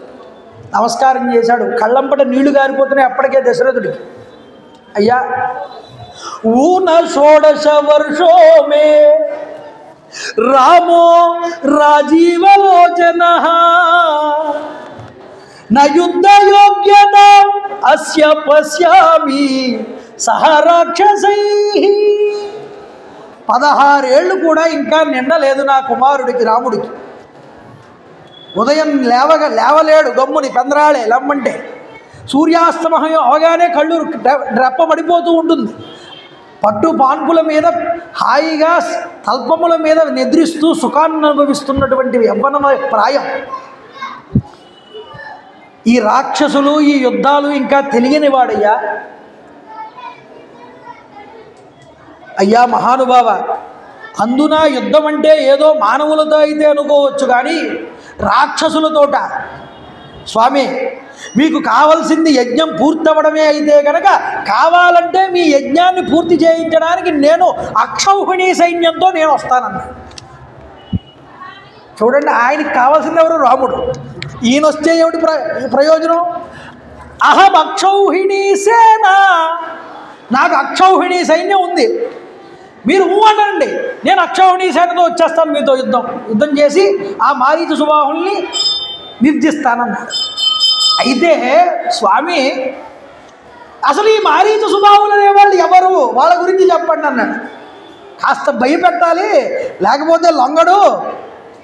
వాళ్ళ కొడుకుని పంపమంటే నేను వస్తానంటాడు, మధ్యలో పానకల్లో పుడకలాగా. కాబట్టి ఏంటి అంటే కాస్త భయపెట్టాలనుకున్నాడు విశ్వామిత్రుడు. అయ్యా చెప్తాను విను. పౌలస్య వంశప్రభవ రావణో నామ రాక్షస సాక్షాత్ వైశ్రవణ భ్రాత పుత్రో విశ్రావసో మునే. వైశ్రవణ పౌత్రుడు, విశ్వావస మహర్షి పుత్రుడు, అలాగే కుబేరుడు యొక్క సోదరుడు అయినటువంటి రావణాసురుడు. నీకు తెలిసే ఉంటాడు. ఆ రావణాసురుడు యొక్క అనుచరులు వీళ్ళిద్దరు, మారీచ సుబాహులు. వాళ్ళు వచ్చి మా యొక్క యజ్ఞాన్ని పాడు చేస్తున్నారు. ఇప్పుడు చెప్పు, నువ్వు వస్తావా, నీ కొడుకు వస్తాడా? అయ్యా, నేను రాలేను, నా కొడుకు కూడా రాలేడని నమస్కారం చేసి, నేను ఇంకా ఏదో ఒక సాధారణమైన రాక్షసులేమో అనుకున్నాను, కానీ రావణ బ్రహ్మ లాంటి వాడితో యుద్ధం చేయడం మా వల్ల కాదు, మమ్మల్ని క్షమించండి స్వామి. వేడుకుంటున్నాడు, మూలుగుతున్నాడు, ఏడుస్తున్నాడు, పశ్చాత్తాపడుతున్నాడు. అనవసరంగా మాటిచ్చాను రా బాబు అని. రాముండు అగ్రతనూజుడు, రాముండు కులవర్ధనుండు, రాముడు ప్రియుడే, రాముని బుద్ధే జాలను, రాముని నేబాసి క్షణము బ్రతకగనోపను. ఆ రాముణ్ణి విడిచిపెట్టి నేను ఒక్క నిమిషం అయినా ఉండలేనయ్యా. నా ఇంటికి పెద్ద కుమారుడు, అందులోను రేపొద్దున రాజ్యాధికారాన్ని స్వీకరించవలసినటువంటి వాడు ఆయన. మా కులాన్ని, వంశాన్ని పెంపొందించేటటువంటి కుమారుడు. ఆయన్ని అడుగుతారా మీరు? ఏం చెయ్యమంటారు? బాధపడ్డాడు. నహి శక్తోస్మి సంగ్రామే స్థాతుం తస్య దురాత్మనః. ఆ దుర్మార్గుడైనటువంటి రావణాసురుడి ముందు నేను నిలవలేను. నేనే నిలవలేనంటే నా కుమారుడు, పెద్ద కుమారుడు, అతడెక్కడ నిలబడతాడయ్యా? ఆలోచించు. సత్వం ప్రసాదం ధర్మజ్ఞ కురుష్వ మమ పుత్రకే మమ చైవ అల్పభాగ్యస్య దైవతం హి భవాన్ గురు. మీరే మాకు గురువులు, మీరే మాకు దైవములు, నన్ను నా కుమారుణ్ణి మీరే రక్షించాలి మహాప్రభో. మీరు తప్ప మమ్మల్ని ఇప్పుడు రక్షించే వాళ్ళు ఏమీ లేరు. ఏదో అజ్ఞానం వల్ల ఏం కావాలని అడిగితే మీరు నన్ను ఈ యొక్క క్లిష్టమైన పరిస్థితుల్లో పెట్టేశారు, మీరే నన్ను రక్షించాలని వేడుకుంటున్నారు. పుత్ర వ్యామోహ రతుడై ఉన్నాడండి దశరథుడు. దశరథుడిని కొంచెం భయపడితే కానీ దారిలోకి రాడని కాస్త కోపాన్ని ప్రదర్శించాటండి. ఈ మాట అన్నటువంటి దశరథుడు ఎదురుకుండా విశ్వామిత్రుడు, ప్రాకట ధర్మమూర్తివి, ఏమయ్యా నిన్ను ధర్మాత్ముడు అనుకున్నాను నేను ఇన్నాళ్ళును. ప్రాకట ధర్మమూర్తివి, అతి బంధుర సత్య యశోదనుండవు, ఇక్ష్వాకు కుల ప్రసూతుడవు, సమ్మతి నిచ్చదనంచు బల్కి నీచాకృతి నీకు బొంకుటది అర్హమే, బొంకిన సర్వధర్మముల్వే కడతేరిపోవే, యుర విశ్రుత కీర్తియు మాసిపోవలే. దశరథ మహారాజా గుర్తుపెట్టుకో, నీ యొక్క వంశం ఇక్ష్వాకు వంశం. నీ యొక్క ఇక్ష్వాకు వంశంలో ఇప్పటి వరకు ఆడినట్టు తప్పినటువంటి మహారాజు ఒక్కడు కూడా లేదు. నువ్వే మొదటి వాడివి. చాలా సంతోషం, నీకు శుభం కలుగుగాక. నీ ధర్మం అంతా పాడైపోయింది, చూసుకోమన్నా. చూడండి, ధర్మ ప్రభువై అనుకున్నాను కానీ ఇలా ఆడి తప్పడం ఎరిగిన వాడివని నేను ఇప్పుడే తెలుసుకున్నానన్నాడు. తస్య రోషపరీతస్య విశ్వామిత్రస్య ధీమతః చచాల వసుధా కృష్ణ దేవానాంచ భయం మహతు. కళ్ళు ఎర్రబడ్డాయిటండి విశ్వామిత్రుడికి. భూమి కదిలిందన్నారు. దేవతలు గజగజ వణికారట ఆయన కోపాన్ని చూసి. ఒక్కసారి అటువైపు తిరిగాడు ఇలా దశరథుడు. ఈయన మొహం చూడలేకపోతున్నాడు. వశిష్ఠుడు ఏదైనా సలహా చెప్తాడేమోనని ఒకసారి వశిష్ఠుడు కేస్తూ వశిష్ఠుల వారు పక్కకి తీసుకువెళ్ళారట దశరథుడు. ఇలా రావయ్యా, నువ్వు ఎందుకంత కంగారు పడిపోతున్నావు? వచ్చినవాడు సామాన్యమైన వాడు కాడు. ఆయన విశ్వామిత్రుడు సామాన్యమైన వాడు అనుకుంటున్నావా? క్రతుపు సంతతి తోడబోరి సురలోకం మొండు కల్పించి దివ్య తపశక్తి త్రిశంకు నందు నీచే ఏ భవ్యుండు ప్రాక్ సృష్టికి ప్రతి సృష్టిని గటించే అట్టి తపోరాశి తలంప బ్రహ్మపదవే రాజర్షి సాధించన్. అట్టి తపోరాశి తలంప వాటిల్లన్ వాటికి అవే శుభారంభము. సత్యహరిశ్చంద్రలో 2వ కోర్టులో చెప్పే పద్యం ఇది. ఎవరండి సృష్టికి ప్రతి సృష్టి చేయగలిగినటువంటి మొనగాడు? అలా మొనగాడు కాబట్టే ఆ రోజు త్రిశంకువుకి కొత్తగా ఒక స్వర్గాన్నే నిర్మించి ఇచ్చాడు. అంతటి శక్తివంతుడు, మామూలు వాడు కాడు. అతని దగ్గర మహేశ్వర ప్రసాదితమైనటువంటి ధనుర్విద్యనంతా ఉపాసన చేసినటువంటి వాడు. ఈరోజు ఆ ధనుర్విద్యని నీ కుమారుడికి నేర్పడానికి ఇవ్వడానికి వచ్చాడు ఇక్కడికి. అతన్ని కాదంటావేమిటయ్యా? అతడి దగ్గర నీ కుమారుడు ఉన్నంత వరకు కూడా స్వర్గంలో అగ్నిహోత్రం మధ్యలో కాపాడబడుతూ ఉన్నటువంటి అమృతం ఎలా రక్షించబడుతుందో అలా నీ కుమారుడు రక్షించబడతాడన్నాడు. అంత శ్రేయస్సు ఉంటుంది. నీ కుమారుడి ఒంటి మీద ఈగ కూడా వాలదన్నాడు విశ్వామిత్రుడి పక్కన ఉంటే. కానీ నువ్వు పుత్రవాత్సల్యం చేత నా కుమారుణ్ణి పంపను అని కనుక నువ్వు అనృతాన్ని కనుక పలికితే నువ్వు చేసిన అశ్వమేధ యాగ ఫలితం కూడా పోతుంది, గుర్తుపెట్టుకోమా. నీ కుమారుడికి శ్రేయస్సు చేయడానికి వచ్చాడు. అతని దగ్గర మహాశక్తివంతమైన అస్త్రశక్తి అంతా ఉన్నది. ఆ అస్త్రశక్తిని నీ కుమారుడికి ఇస్తాడు. ఇక లేదనకుండా అతడు చెప్పిన దానికి ఒప్పుకొని పంపించమన్నా. ఇదండి చెప్పింది.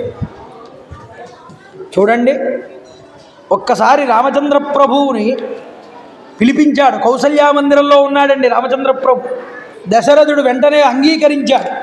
అంగీకరించి కౌసల్యా మందిరం దగ్గర నుంచి పిలుచుకుని వచ్చారు. రామచంద్ర ప్రభువుని వచ్చారు. ఎలాగా? సపుత్రం మూర్ధ్య సాగ్రాయ రాజా దశరథ ప్రియం దగ్గరికి పిలిచాట రామచంద్ర ప్రభువుని. ఆ ఆగ్రాణం దగ్గర వాసన చూశాడు. ఒక్కసారి వాసన చూసి, పిల్లవాడిని, నాయన గురువుగారు రా నాయన విశ్వామిత్ర మహర్షి వారు, ఆయనతో నువ్వు వెళ్ళు, యజ్ఞాన్ని కాపాడడానికి తీసుకువెళ్తున్నారు, ఆయన ఏది చెప్తే నువ్వు అలా నడుచుకో అని గురువు గారిని చూపించారు రామచంద్ర ప్రభు. ఇంకా 15 ఏళ్ల వయసులో ఉన్నాడు. కమలముల వంటి నేత్రములతో భాసిల్లుతున్నాడు, జులపాల జుట్టుతో ఉన్నాడు, మంచి యవ్వనంలో ఉన్నాడు, నీలమేఘ శ్యాముడై పరివడిల్లుతున్నాడు, సుందర సుగుణ సుశ్రితమైనటువంటి రూపంతో భాసిల్లుతున్నాడు. ఆ ఆజానబాహు లంబ పీవర దండములతో మంచి చేతిలో ధనస్సుతో మెరిసిపోతున్నాడు. స్వామివారు ఆ విశ్వామిత్ర మహర్షి దగ్గరికి వెళ్ళి పక్కన నిలబడితే శిష్యుణ్ణి తనివి తీరా చూస్తూ అలా ఉండిపోయాట విశ్వామిత్రుడు అంతటి వాడు. ఆహా, ఎంతటి అదృష్టవంతుడి దశరథుడు! రాముణ్ణే స్వయంగా పుత్రుడిగా పొందగలిగాడు. తతో వాయు సుఖస్పర్శ వీరజస్కో వనౌతధ. చల్లటి గాలులు వీచాయిటండి విశ్వామిత్రుడి మీదకి రాముడి మీదకి, అంటే శుభం జరగబోతోందని అర్థం. పుష్పవృష్టిర్మహాత్యాసీత్. పుష్పవృష్టి కురిసింది, దేవదుందుబులు మ్రోగాయి ఆకాశంలో. దేవతలందరూ హర్షాన్ని చేకూర్చి పూల వర్షాలు కురిపించారు, శంఖములు పూరించారు. ఎందుకని? ఇక్కడ నుండి రాక్షస సంహారం ప్రారంభమవుతుంది. రామచంద్ర ప్రభు విశ్వామిత్ర మహర్షితో వెళ్ళడానికి సిద్ధమవుతూ ఉంటే ఇలా బయటికి రాగానే లక్ష్మణస్వామి సిద్ధంగా ఉన్నారు. ఆయన ఎక్కడ ఉంటే ముందు అక్కడే ఉంటాడు. ఏమంటే నేను వచ్చాను అంటే నాతో పాటు నా బ్యాగ్ కూడా వస్తుందిగా, ప్రవచనం బ్యాగ్, పుస్తకం బ్యాగు. అంటే రాముడి యొక్క సొత్తుట లక్ష్మణుడు. రాముడు ఎక్కడుంటే ఆయన కూడా అక్కడే ఉంటాడు, ఆయన కన్నా ముందు ఉంటాడు. రమ్మని చెప్పలేదు, లక్ష్మణుడిని పంపించమని చెప్పలేదు. కానీ రాముడు ఉన్నాడు అంటే అక్కడ లక్ష్మణుడు ఉండి తీరుతాడు అంతే. పిల్లవాళ్ళిద్దరూ కూడా 2 అక్షతూణీరాలు పెట్టుకున్నారు, అటు ఇటు కూడా. చేతిలో ధనస్సు పట్టుకున్నారు, ఖడ్గాన్ని నడుముకు కట్టుకున్నారు, ఉడుము చర్మంతో చేసిన జీను చర్మాలని చేతికి ధరించారు. నడుస్తూ వెళ్తూ ఉంటే ఇటో అక్షయబాణ తూణీరం, ఇటో అక్షయబాణ తూణీరంతో 3 తలకాయల పాము ఎలా నడుస్తూ పాకుతూ వెళ్తుందో అలా ఉన్నారు వీళ్ళిద్దరు. చూడండి, ముందర విశ్వామిత్రుడు వెళ్తున్నాడు, వెనకాల రామలక్ష్మణులు ఇద్దరూ వెళ్తున్నారు. చూడండి, ఎంత గొప్ప సన్నివేశం ఇది. ఈశ్వరుడు ఉన్నాడే పరమాత్మ.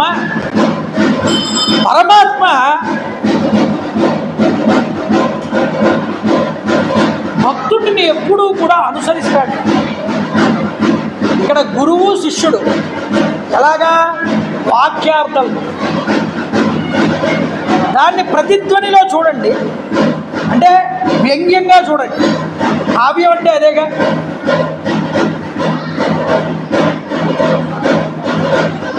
మంచి కార్యక్రమాలు అనేటటువంటివి చేసినప్పుడు భగవంతుడు మన వెనకాల నిలబడతాడు. తాను వెనక ఉండి మనల్ని ముందరికి నడిపిస్తాడు, మన వెంట అడుగులు వేస్తాడు. మనం కోరుకోవాల్సింది కూడా అదే. ఒక పని చేసామనుకోండి, ఆ పని మనం నిష్పక్షపాతంగా చేస్తూ ఉంటే, స్వార్థ బుద్ధి లేకుండా చేస్తూ ఉంటే అది ధర్మమైన పని అయితే దాని వెనకాల భగవంతుడు ఉండి తీరుతాడు. ఇది గుర్తుపెట్టుకో. భగవంతుడి మీద ఉన్నాయి మన దృష్టి, అన్యంగా లేదు. జ్ఞానపూరితంగా ఉంది, జ్ఞానంగా ఆలోచిస్తున్నాం. ఇలా ఉన్నప్పుడు మన వెనకాల వస్తాట భగవంతుడు. ఇప్పుడు విశ్వామిత్రుడు లోక కళ్యాణం కోసం కదా ఆలోచించింది.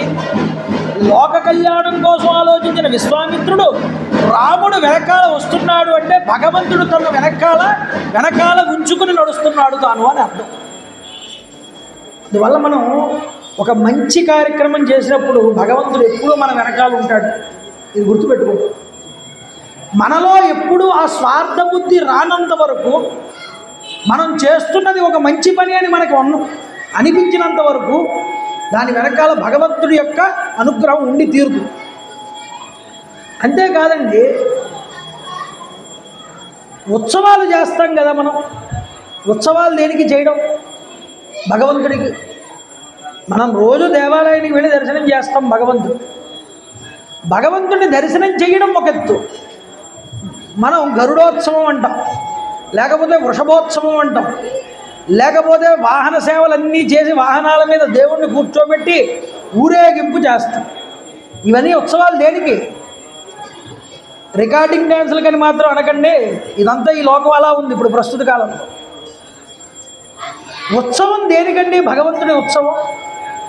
భగవంతుడితో మనం నడవడానికి, ఆయన రథాన్ని మనం పట్టుకుని లాగుతూ ఉంటే, ఆయన పలక్కీని మనం మోస్తూ ఉంటే భగవంతుడితో మనం చెప్పుకుంటా ఉంటారు, అయ్యా నీ మార్గంలో మమ్మల్ని కూడా నడిపించు అని చెప్పడం. ఉత్సవాలు అందుకు చేయించు. నేను ఏ మాట మాట్లాడినా, ఏ పని చేసినా ఆ పనితో నీవు కూడా వచ్చి నాతో ఉండాలి, ఇది కోరుకోవడానికి ఉత్సవం. అదవుతుందండి. అందువల్ల జీవితంలో మన ప్రయాణంలో మనతో కలిసి భగవంతుడు నడవడం కోసం మనం ఉత్సవాలు అనేటటువంటివి జరుగుతాయి. ఆ రథం పట్టుకుని లాగుతాంగా వెళ్ళి రథోత్సవం అంటాం. రథం పట్టి లాగినప్పుడు ఏం చేస్తాం? ఆ బండిని, భగవంతుడిని రథాన్ని పట్టుకుని పోతూ ఉంటాం లాక్కుంటూ. నేను ఎక్కడికి వెళ్తున్నా, నా ఆలోచనలు ఎక్కడికి వెళ్తున్నా స్వామి, ఆ ఆలోచనలో, ఆ యొక్క నడకలో నువ్వు ఉండాలి వచ్చి. ఇది వదులుకోకూడదండి, ఎవరైనా సరే గుర్తుపెట్టుకోండి. ఉత్సవం అన్నా రథోత్సవం అన్నా భగవంతుడికి చేస్తున్నావు అంటే ఆ ఉత్సవంలో ఉన్నటువంటి అంతరార్థాన్ని గ్రహించాలి. అర్థమవుతుందా? అందువల్ల మన పనిలో, మన ఆలోచనలలో ఎందులో అయినా నువ్వు నాతో ఉండాలి, అందుకోసం నీతో నేను నడుస్తున్నాను స్వామి, ఇది ఉత్సవము. లేకపోతే భగవంతుడిని దర్శనం చేసుకోవడానికి మనం అన్ని గుళ్ళు వెళ్తాం, ఆయన బయటికి తీసుకురావడం ఎందుకు? ఆయన మార్గం వైపు మనం నడవాలి. అందుకని రామస్య అయనం రామాయణం, అందుకు వచ్చింది రామాయణం. ఇప్పుడు గురువు గారు వెళ్తున్నారు, వెనకాల రామచంద్ర ప్రభు లక్ష్మణస్వామి వెళ్తున్నారు. ఎక్కడికి వెళ్తున్నామని వాళ్ళు అడగలేదు, ఇక్కడికి తీసుకెళ్తున్నానని ఆయన చెప్పలేదు. కోసల దేశపు పొలిమేరల దాకా సరయూ నది తీరం గుండా నడుచుకుంటూ ఇసుక తిన్నెల మీద నడిపించుకుంటూ తీసుకెళ్ళాడు. 1.5 యోజనం 18 కిలోమీటర్లు నడిపించాడు ఆపకుండా. నడిచిన తర్వాత సాయంత్రం అవుతోంది. ఇలా వెనక్కి తిరిగి శిష్యుల కేసు చూశాడు విశ్వామిత్రుడు. ఎంతటి గొప్పవాళ్ళు రా వీళ్ళిద్దరూ పిల్లగాళ్ళు. ఎక్కడికి వెళ్తున్నాం గురువుగారు అని కూడా అడగలేదు. నాన్నగారు చెప్పారు గురువుగారితో వెళ్ళండి అంటే, గురువుగారు ఎక్కడికి వెళ్తున్నారంటే అక్కడికి వెళ్తున్నారు. ఎవరు? చక్రవర్తి దశరథుడు. అంటే ఏ పిఎం గారో సీఎం గారో కుమారుడు ఏ చదువుకో వెళ్తున్నారు అనుకోండి, ఈ రోజుల్లో ఏం చేస్తారు? రే ఆ బెంజ్ కారు వేసుకెళ్ళిపోరా అంటాడు, తీసుకెళ్ళమంటాడు. గురువుకో బెంజ్ కారు, వాడికో బెంజ్ కారు, వెనకాల వాడి తమ్ముడికో బెంజ్ కారు. అలా వెళ్ళలేదండి రాముడు. చక్రవర్తి కుమారుడే అయినా గురువు నడిచి వెళ్తుంటే ఆయన వెనకాల నడిచి ఎక్కడికని అడగలేదు. గురువు గారు ఏం చెప్తే అది చెయ్యాలి. దీనికి ఆనందించాడండి విశ్వామిత్రుడు. వెనక్కి తిరిగి, రామా అదిగో సరయూ నదీ తీరం దగ్గరికి వెళ్ళి ఆచమనం చేసిరా, వచ్చి కూర్చో, నీకు నేను ఒక మంత్రాన్ని ఇస్తాను తీసుకోమన్నా. ఆ సరయూ నది దగ్గరికి వెళ్ళి ఆచమనం చేసి వచ్చి కూర్చున్నాడు రామచంద్ర ప్రభు. నీకు బల అతి బల అనేటటువంటి విద్యలు ఇస్తున్నాను తీసుకోమన్నాడు విశ్వామిత్రుడు. ఏమిటి బల అతి బల? ఈ మంత్రం స్వీకరించడం వల్ల వాడికి ఆకలి ఉండదట. ఆకలి దప్పిక ఈ రెండు ఉండవు. వాడికి యుద్ధమునందు అపజయం ఉండదు. యామరపాటుగా ఉన్నప్పుడు అతన్ని ఏ శక్తులు కూడా ఏమీ చేయలేవు ఈ మంత్రశక్తి వల్ల. ఈ బల అతి బల విద్యలు ఎక్కడ ఉపయోగపడతాయో మనకి యుద్ధకాండలో వస్తుంది, అప్పుడు వచ్చినప్పుడు చెప్తాను మీరు. అంత శక్తివంతమైన విద్యల్ని వెంటనే రాముడికి లక్ష్మణుడికి, రాముడికి ఉపదేశిస్తే రాముడు లక్ష్మణుడికి ఉపదేశం చేశాడు. చూడండి, ఏమండి ప్రవచనం అయ్యాక బల అతి బల విద్యలు మాకు చెప్పండి అనుకోకండి. అది ఉంటే ఇలా ఇక్కడ కూర్చుని ఎలా ఉంటాం? ఋషి ఇచ్చినటువంటి ధర్మం అది. కలియుగంలో లుప్తమవుతాయి శాస్త్రాలన్నీ, ఉండవు అవి. ఆ ఋషి రాముడికి ఇచ్చాడు. ఏవయ్యా ఈ మంత్రాన్ని జపిస్తూ ఉంటే నీకు ఆకలి దప్పులు ఉండవని చెప్పాడు. సకల కళ్యాణాలు నీకు జరుగుతాయి. ఈ విద్యను స్వీకరించమని చెప్పాడు. ఈ విద్యని పూర్వం బ్రహ్మదేవుడు నిర్మించాడయ్యా. ఈ బ్రహ్మదేవుడి చేత ఆవిర్భవించబడినటువంటి ఈ విద్యని నేను నీకు ఇస్తున్నాను, తీసుకోండి. తీసుకున్నాడండి. ఆ రోజు రాత్రి సరయూ నది ఒడ్డు దగ్గరే విశ్రమించాడు విశ్వామిత్రుడు. విశ్రమిస్తే గురువుగారికి పాదసేవ చేసి లక్ష్మణుడు రామచంద్ర ప్రభు అక్కడే ఇసుక తన్ని మీద లక్ష్మణుడు తెచ్చి పాడేశాట తృణశయ్యలు. అంటే కాస్త గడ్డి, పచ్చగడ్డి ఎండుగడ్డి కలిపి కాస్త ఆకులు తెచ్చి వేసి పైన అలా పరిస్తే దాని మీద పడుకున్నారట ముగ్గురు. అంటే తృణశయ్యేన చెప్పాడు వాల్మీకి రామాయణం. తృణశయ్య మీద పడుకున్నాడు. అప్పటిదాకా తృణశయ్య అంటే ఏమిటో తెలియదు రాముడికి. పట్టు పాన్పుల మీద పడుకున్న రామచంద్ర ప్రభు ఆ తృణశయ్య మీద నిద్రపోయాడు. అయితే చూడండి ఏమంటాడు, పోనీ మామూలుగా పడుకున్నాడా అంటే హాయిగా సుఖమివస విభవం విభావరీచ, చాలా సుఖంగా నిద్రపోయారు రాముడు లక్ష్మణుడు ఇద్దరు కూడా. అలవాటు లేనటువంటి ప్రదేశానికి వెళ్తేనే మనకి నిద్ర పట్టదే.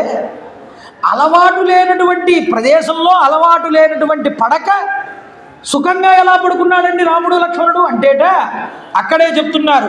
కుశిక సుతవచోను లాలితాభ్యాం, విశ్వామిత్రుడు చెప్పేటటువంటి మంచి మంచి కథలన్నింటినీ వింటూ ఆయన ద్వారా మంచి మంచి విషయాలు తెలుసుకుంటూ ఆహా ఎంత గొప్ప విశేషమైన కథ చెప్పారా ఆయన గురువు గారంటూ ఆనందపడుతూ నిద్రపోయారు పుస్తకం. విద్యార్థికి గురువు యందు ఎటువంటి భావం ఉండాలో ఇక్కడ చెప్తున్నారు. వాడు ఎంత గొప్పవాడైనా, గొప్పింట్లో పుట్టినవాడైనా గురువు గారి యొక్క సన్నిధిలో హాయిగా నిద్రపోవడం అనేటటువంటిది ఉన్నదే అది విద్యార్థి యొక్క లక్షణం. ఏమండి నాకు ఇలా ఉండడం ఇష్టం ఉండదు, నాకు ఏసీ లేకపోతే నిద్ర పట్టదు, నాకు కనుక ఇప్పుడు వస్తున్నాయే గొప్ప గొప్ప పరుపులు లాటెక్స్ ఇలాంటి పరుపులు ఉంటున్నాయే, ఇలాంటి పరుపులు లేకపోతే నాకు నిద్ర పట్టదు అంటే ఏ రియల్ ఎస్టేట్ వ్యాపారం చేసుకోవడమో మంచిది నువ్వు చదువుకోవడం కన్నా. ఏమండి చదువు నేర్చుకోవాలి అంటే శరీరాన్ని కష్టపెట్టాలి, గురు సన్నిధిలో శుశ్రూష నేర్చుకోవాలి, గురు సన్నిధిలో గురువుని సేవించి వినమ్రుడవ్వాలి. వినయం వల్ల విద్య వచ్చేది పూర్వం. ఇప్పుడు డబ్బు వల్ల చదువుని కొంటున్నారండి, వినయం ఎక్కడా లేదు. అందువల్లే జైల్లో ఉన్న వాళ్ళందరూ 70% విద్యావంతులే. చదువు లేనివాడే చక్కగా బ్రతుకుతున్నాడండి ఈ రోజుల్లో. ఇంకా చెప్పాలంటే కొద్దో గొప్ప చదువు చదివిన వాడికి వివేకం శూన్యమై గురువు అంటే భక్తి లేక, గురువు అంటే శ్రద్ధ లేక, గౌరవం లేక గురువుని ఆట వస్తువుగా చేసి గురువు యొక్క అభిమానాన్ని, గురువు యొక్క గౌరవాన్ని తగ్గించి సమాజం అనే పేరుతో, హక్కులు అనేటటువంటి పేరుతో విద్యా వ్యవస్థని నాశనం చేసుకున్న వాళ్ళు మనమే. కాబట్టి గురువు చెప్పినట్లుగా నడుచుకున్నాడండి రాముడు. అక్కడ చెప్తున్నారు, ఇక్కడ పొద్దున్నే లేచాడు విశ్వామిత్రుడు. ఆయన 3ంటికే లేచిపోతాడు. సరయూ నదిలో స్నానం చేశాడు, ఒడ్డు మీదకి వచ్చాడు. పిల్లలిద్దరూ ఇంకా పడుకుని ఉన్నారు, లేవలేదు. రాముడు 2ంటికి లేస్తాడు. సుప్రభాత సమయం 4 గంటలకు లేస్తాడు, బ్రాహ్మీ ముహూర్తం.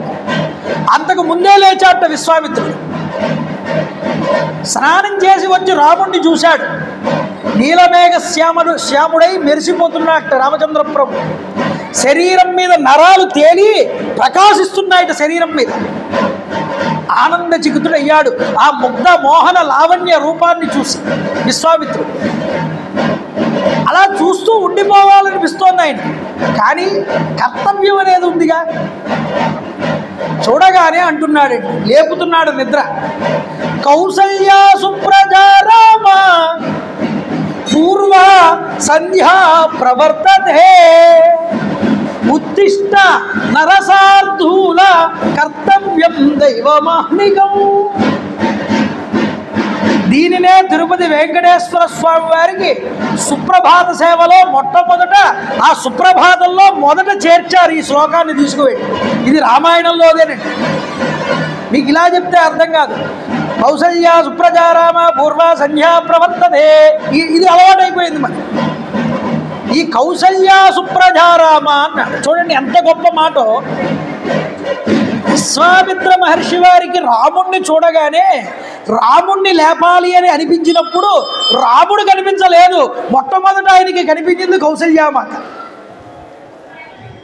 కొడుకులు ప్రయోజకులు అయ్యారే అనుకోండి, తల్లిదండ్రుల్ని తలుస్తారట మొట్టమొదటి. ఎవరైనా ఏ తల్లి కన్న బిడ్డోనని, ఏ తల్లిదండ్రులు కన్నారోనని. విశ్వామిత్రుడు నిజానికి కౌసల్య యొక్క నోముల పంటగా పుట్టాడుగా ఈ రాముడు. కౌసల్య సుప్రజారాముడు కదా ఈయన. కౌసల్య ఎంత నోము నోచిందో నిజానికి. ఇంతటి మహానుభావుణ్ణి పుత్రుడిగా పొందింది కదా. కొడుకులు మంచి పేరు తెచ్చుకున్నా తెలుస్తారు, చెడ్డ పేరు తెచ్చుకున్నా తెలుస్తారండి. ఎవడి కడుపున జల పుట్టాడు రా వీడు అంట. అవన్నీ మన సుప్రభాతాలు అనుకోండి. మహాత్ముల సుప్రభాతాలు అవి కాదు. వాళ్ళు మహాత్ములు కాబట్టి కౌసల్యాదేవిని మొట్టమొదట తలుచుకున్నాడు. అది పక్కన పెట్టాడు. త్యాగరాజస్వామి వారు సుప్రభాతం రాశారండి. ఏమండి సుప్రభాతాలు ఎందుకు? భగవంతుడు ఏమైనా నిద్రపోతాడా? భగవంతుడిని నిద్ర లేపడం ఏమిటండి? ఇంతకన్నా అజ్ఞానం మరొకటి ఉంటుందా ఎవరికైనా? మనం పొద్దున్నే వెళ్ళిపోతాం, తిరుపతిలో 2 గంటలకల్లా వెళ్ళి క్యూలో నుంచి ఉంటాం. ఏమండి దేనికి? సుప్రభాతం అండి. స్వామివారి మేలుకొలుపు, హారతి. ఆ హారతి ఇచ్చి చూపించిన తర్వాత దర్శనం చేసుకొస్తాం. నువ్వు భగవంతుడిని నిద్ర లేపడం ఏమిట్రా పిచ్చివాడా? మరి సుప్రభాతం దేనికండి? రాముణ్ణి సుప్రభాతాన్ని చేశాడు అంటే విశ్వామిత్రుడు అక్కడ అవతారం స్వీకరించి నిద్రపోతున్నాడు కాబట్టి లేపాలి. కాబట్టి కౌసల్య సుప్రజారామ ఉత్తిష్ట అన్నాడు. కానీ భగవంతుడు వెంకటేశ్వర స్వామి దగ్గరికి వెళ్తే సుప్రభాతం, శ్రీశైలం వెళ్తే సుప్రభాతం, ఎక్కడికి వెళ్ళా మహాదేవాలయాలన్నింటిలో సుప్రభాత సేవలు పెడుతున్నారు ఇప్పుడు. మరి భగవంతుడికి సుప్రభాత సేవ ఏమిటండి? ఆలోచించాలి మనం. ఈ కోణంలో మనం ఎప్పుడూ కూడా ఇతిహాసాన్ని చూడాలి. ఒక బస్సు వెళ్తోంది, హైదరాబాదు నుంచి విశాఖపట్నం వెళ్తోంది. నాన్ స్టాప్, ఎక్కడ ఆగదు అది. అందరూ ఎక్కి కూర్చున్నారు, నిండిపోయింది బస్సు. బస్సు బయలుదేరింది. ఎప్పటికి వెళ్తుంది విశాఖపట్నం? తర్వాత రోజు పొద్దున్నకి వెళ్తుంది. ఈరోజు పొద్దున్న బయలుదేరితే మధ్యాహ్నం.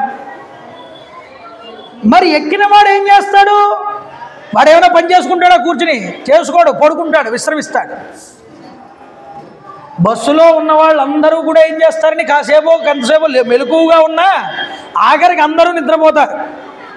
ఆఖరికి కండక్టర్ కూడా వీళ్ళందరినీ పడుకోమని వాడు కండక్ట్ చేస్తాడు, వాడు పడుకుంటాడు.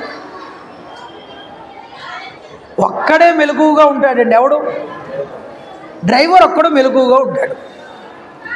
ఇదేమిటి వాళ్ళు పడుకుని ఉండాలి, నేను పడుకోకపోవడం ఏమిటి, ఇలా సమన్యాయం ఉండాలి అందరికీ అని నేను కాసేపు పడుకుంటానంటే నడుపుతూ. ఇంకా పడుకున్న వాళ్ళు ఎవరూ లేవక్కర్లేదు. ఏమండి? కాబట్టి భగవంతుడు అనేటటువంటి వాడు డ్రైవరు కదా, ఇదంతా నడిపేవాడు ఆయనే. ఆయనకి సుప్రభాతం ఏమిటంటే ఆయన మెలకువగా ఉంటాడు ఎప్పుడు. ఏదో నిద్ర పట్టాలంటే అలిసిపోవాలి. భగవంతుడు అలిసిపోతాడా? కాబట్టి భగవంతుడికి సుప్రభాతం ఏమిట్రా అంటే భగవంతుడికి కాదుట సుప్రభాతం. మరి ఎవరికన్నారు సుప్రభాతం? హృదయంలో, నీ హృదయంలో ఉన్న దైవీ తత్వం ఉన్నదే, దైవీ శక్తి, ఆ దైవీ శక్తికి సుప్రభాతం. భగవంతుడు ఎక్కడో లేడు, నీ హృదయంలో ఉన్నాడురా నాయన. నీ హృదయంలో ఉన్నటువంటి నిద్రాణ రూపంలో ఉన్నటువంటి దైవీ శక్తిని మేల్కొల్పడానికి ఉత్తిష్ట, అది మేల్కొల్పడానికి సుప్రభాతం. ఏమండి పొద్దున్న 2 గంటలకు సుప్రభాత సేవలో ఉన్నానండి అంటాడు. వీడి మొహం, వీడు వెళ్ళినా భగవంతుడు వీడి ముఖం చేసి చూడు. ఎక్కడ చూడాలి భగవంతుడిని? ఎక్కడ మేల్కొల్పాలి అంటే అడ్రస్ చెప్పాడండి. ఎవరు? శ్రీకృష్ణ పరమాత్మ. భగవంతుడు ఎక్కడుంటాడు అని భగవద్గీతలో 18వ అధ్యాయంలో మోక్ష సన్యాస యోగంలో కన్క్లూజన్ ఇచ్చాడు. ఏమని? ఈశ్వర సర్వభూతానాం హృద్దేశే అర్జున తిష్టతి భ్రామయన్ సర్వభూతాని యంత్రారూఢాని మాయయ. అర్జున, పరమేశ్వరుడి యొక్క అడ్రస్ చెప్తాను రాసుకున్నాడు కృష్ణ పరమాత్మ. ఎక్కడుంటాడు పరమేశ్వరుడు అంటే సర్వభూతానాం హృద్దేశే, ప్రతి జీవుల యొక్క హృదయాలలో పరమాత్మ ఉంటాడు. నువ్వు తిరుపతి వెళ్ళు, శ్రీశైలం వెళ్ళు, కాశీ వెళ్ళు, ఎక్కడికి వెళ్ళినా అక్కడ భగవంతుడు ఉంటాడు. కానీ అన్ని చోట్ల ఉన్న భగవంతుడు ఎక్కడున్నాడు మూలంగా అంటే నీ హృదయంలోనే ఉన్నాడు.